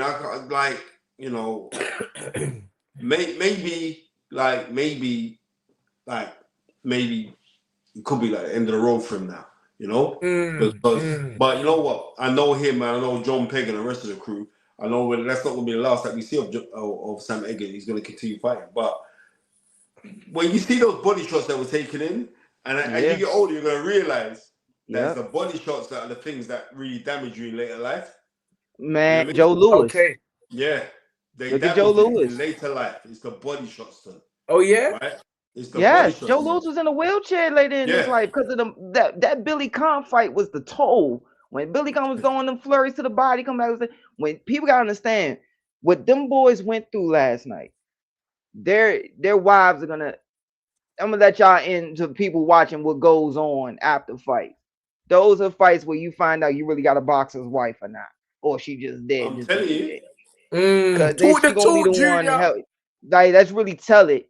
Like, I've been in some wars and been in training camps where, God bless her soul, she about to get her white coat this week. Where I was in training camps and along with the sickle cell too, but I'm feeling fine at camp, but I'm waking up and she's helping along with the ad work and all that stuff. You getting up, she help you stand up because you hurting when you roll over to try to get up. These fighters sitting there having hematomas on their hip and stuff like that because it's going through the cup. I mean, little shots, the little things. Yeah, these guys gonna be, for lack of a better word, they're gonna be seeing burgundy and brown and red in they urine for the next couple of days. I'm telling you, that's what come with the territory when you live this type of life. Of that also, you can get buhl cells in your urine, right? And when you get the buhl cells in your urine, say people like, Muhammad Ali, well, just laying on the ropes and they're wailing away at you, Yep. Eventually it takes his toll paid on the you. price. Yeah, Ali paid the price. I keep telling my boys, body shots is the key to boxing. When Yeah. you work well to the body, everything falls into place. Right. Just a simple feint and stab. Just a stab. Look at when Floyd fought Chico. You see Chico take the stabs at first. He just walked through. But then by round 4, he started tilting. By round 7, that man was bending all the way over. I'm like, Because God. the punches they take his toll. So when I'm seeing on these kind of things, I'm telling you, like you see the old adage, like, oh yeah, hit the body and the head will fall. It literally is that. You know what I mean? Kill the I'm telling body, you the that. head will die. And you and more time you ain't gonna feel it now. But you see when you start hitting 50, you're gonna start to feel it. So yeah. But yeah, I'm saying massive happy birthday again to Sugar Robinson, because like Sugar Robinson was amazing. All right, truly amazing. So it's great to know, like, right, we can celebrate his birthday. Like the fights yesterday were really good. That Conor Walker Sam Egerton was a real swingers. It was a real swingers, and it's good that American guys like Junior Golden Child is seeing this and saying to himself like, "Rah, like the British boxing, like it is. It's like this has been the epicenter from the creation of the Queensberry rules, but to know like how boxing has so evolved and everything goes full circle, and it's a pleasure when I see like young guys. There's also Dan Morley on Insta. He does a lot of videos. Young guys, or when I see those, when I'm seeing that makes me joy. Because I remember, Ton, when I was at when I was on Sky and they said, "Oh, Spence, why do you keep on going on about all the history and stuff like that? Why do you keep on doing that? Well, you don't need, like, people aren't interested." And that's nonsense. I'm seeing young men like you, Junior, and like other guys that were interested in the history. You cannot kill the history. Yeah, You know what I mean? my father didn't play that. My father didn't play. He taught, like, it was a reason why, like, you don't even see guys work their jab no more. Like, really work your jab. Like, the jab is the only punch that could be shot at any angle. Where you sitting there, you go, not only, course, you're gonna pump it from here, but you can sit there, feint, shoot it up, lean over to your left knee, but don't go over your left knee. For the young fighters watching, don't go over your left knee. You're off balance, but go line up with your left knee, slide over and shoot it up. Little stuff with your jab. You don't even see that, no more. But I want to give you a quick story about Joe Frazier. I had the pleasure before he passed. Him and his son came up to Rosecroft, and so I see Marvis Frazier, and we're talking, and so they're introducing me to him, and then I showed him my tapes and he's sparring or whatever. And he made a joke. He said, "I don't know about that sparring tape, man. You look like somebody we don't like." And I said, "What?" And I looked at him, and I said, "No, sir." But he was like, I like how you throwing your punches slick, you fast, but start bending your knees a little more when you throw the body shots." And I said, "Yes, sir, understood." He said, "I'm gonna tell you something." I said, "I'm not giving up my height." And he said, "No." He said, "Just get just a little bit more and throw the body shot." He said, "A man don't worry about it." He said this in the Thriller Manila documentary too. He said, "Man don't worry about his head. Once them organs start swelling up and there's not no blood going through it properly, he can't think, he can't move the way he want to move. There you Now go. you ruin him." There you go. There you go. I don't even give them too much knowledge, Yes, sir. Junior Car. I'm up against these cats, man. Oh, sorry. You know what? Nah, Junior is good educate. because like every time when we do shows, the second time I drop a bar and Tony will phone me up, don't mention them things again. Yeah, bro. Don't give them too much thing. I need to So I'm use it gonna on get a these DM. man. I'm gonna get a DM later saying, "Junior, good stuff, Trust but me, don't we save that, trust save me. some of But that." listen. The final thing I did say that was a final, but the final thing is Yes, sir. we have just been, or they have just announced the return of, still in my opinion, one of the greatest welterweights of past years, and that's Yeah. Errol Spence. He lost one fight to Bud, and people Yep. forget how great Errol was at one time. But Mm-hmm. what is your take on this comeback fight? I mean, he's going straight into the fight against Tim Tszyu. How well do you see him doing in that fight? One thing we know about Errol, he's another guy. He ain't on no tune-up business. He's going straight in there Yeah. Yes. because he fights. After the car crash, after the orbital bone, he's just going back in with big fights. But having Errol Spence back, on the scene. I know he's older now. He's things are different now. He's not the young kid he was back when he was 20, 21. But it's great to have him back. And what's your take on that fight, which has just been announced? Tim Tszyu versus Errol Spence Jr. I'm happy for him. I think he wants to close the chapter his way. I think that's what it's about, and I think that this is the right fight where he got the right guy, and Tim Tszyu's coming off of a couple wars himself that can change you and change how a fighter is, But and I think he needed that healing, that time off because people gotta understand. Like I was around in the amateurs with him. You got all those amateur fights, all that sparring, and you turning pro and you doing all of that work and cutting weight and everything. I think it was all coming to a head with that Bud fight, and along with other things I won't mention, but it was all coming up to a head and he needed that rest. So now I think he feels rejuvenated and I think he's gonna go out there and do his thing. Because I heard him say in the interview there are so much things people don't know about the run up to that fight. Yeah, and I guess you do know. That's why you're giving us all the facts. You get what I'm saying? But time will tell. It does. I mean, I listened to him. He's always had that kind of slur, just where he's from Texas and whatever. I remember Errol speaking, and he's always had a kind of slowish kind of speech about him. But he did sound. Why are you not all beating around the bush? Why are you all beating around the bush? You know what I mean? I'm telling you first then. Errol Spence had a drinking problem, Tunde. Okay. All right. Since we're gonna put it out there, because he did say it in the text, he did put it in a tweet. No, all right, let's put it out there.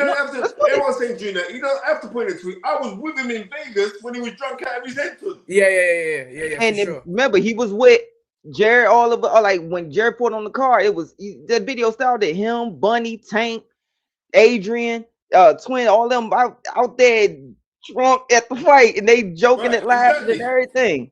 But he said, but here's the thing. Like I told everybody leading up to the Bud fight, that fight with Bud had nothing more to do with skill than it had to do with paying the cost for things you did in the past outside the ring. Exactly. It came to a head. That stuff when you said it, and he said it in the tweet. So it ain't nothing new than what I'm saying here. And of course, so people who don't know, my father told me at an early age, boxing is a hair salon, not a barbershop. People talk, things get around. Okay, like he said, I everything that happened with Bud, I paid for that night for things I got away with in the past. He put that in the tweet. So knowing that and that being out there, can that be rectified? Can you go from being an alcoholic to now a sober fighter and rejuvenate those years that's gone by? I mean, Mr. Tunde, and I know Mr. Smith is gonna love this when I'm about to say. So you can do that all you want, and yeah, you're gonna feel strong. You're gonna feel like, wow, my body feels better, cleaner now, whatever. But you still might not be able to take a body shot the same. And let's go back to one name, Hector Macho Camacho. He fights Edwin Chapo Rosario. He goes and Macho time everywhere he goes. Right, this guy was beat writing for him for the New York Times, following him. And he goes through what he went through with Rosario, gets back to the dressing room. So now he squeaks by Rosario, he squeaks by Chapo. The reporter comes in the dressing room, Macho, what time is it? Macho time. Macho had the ice pack on his face, sitting down by the bench like this, still had his outfit on. He goes, man, it's time to go to sleep. And he goes, what? He said, man, I can't keep getting away with this stuff and think that I'm going to be at a certain point. And the thing is, though, young fighters, they make the mistake where, like, I know fighters will be around me because I don't drink, I don't smoke and everything. Also, because of my sickle cell, I live a certain way. They'll be like, they do certain things and they could snap out of it because they're young. Their body snap right out of it. But at a certain point, your body not going to do it no more. And you wondering why it's not responding. And just like Macho Camacho, at a certain point, it just wasn't. He wasn't. Of course, that fight did it. But along with his other endeavors, it was like, okay, now your body's not going to do it no more. And yes, that can happen. Yes, sir. Yes, sir. And that's an asterisk for all these fighters that think that they can just get away eating this, eating that, drinking this, drinking that. Because the same thing applies to food as it does to alcohol, as it applies to drugs. When you're younger, your body can take that. you know, you start hitting 30s and 33. you're at 30, yeah, and you're still in this sport, you're gonna find out that it don't work. So the key is, and the way life, from what I've seen, is that in any competitive sport, you're always gonna meet that one fighter or athlete that has been teetotal. And that's, you know, and then unfortunately for Errol, everything was judged on that fight.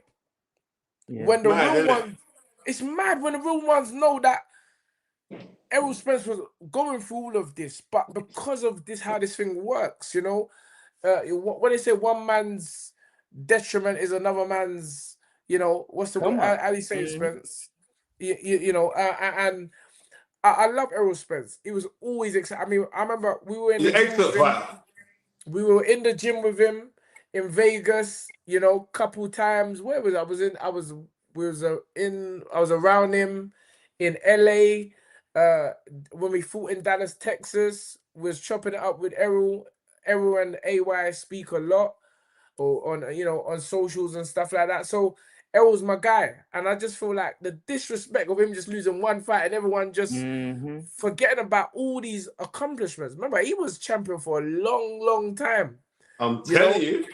a long, long time. You know, dominating so much. Porter, Ugas, the Garcia, just Brooke. beating up Kell Brook, just beating up everyone. You know, and doing it in such a way where he's just a great fighter.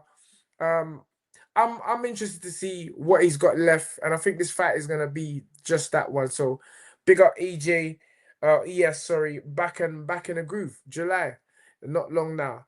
All right, gentlemen, thank you Yeah, all man. for listen. Junior Golden Boy, Junior Knowledge, the AKA the son of the knowledge. I'm calling you everything, man. You everything right there, man. And no doubt you'll be joining us more often if you Come ain't got on. anything to do with it. So, ladies and gentlemen, let us close the show in exactly the same way we started it, with the magical words of dream it, believe it, become it. Coming up. I'm wishing Yes, Thank you sir. guys. everybody I'm your honored. next 7 strong days. Peace, 2 fingers. We out.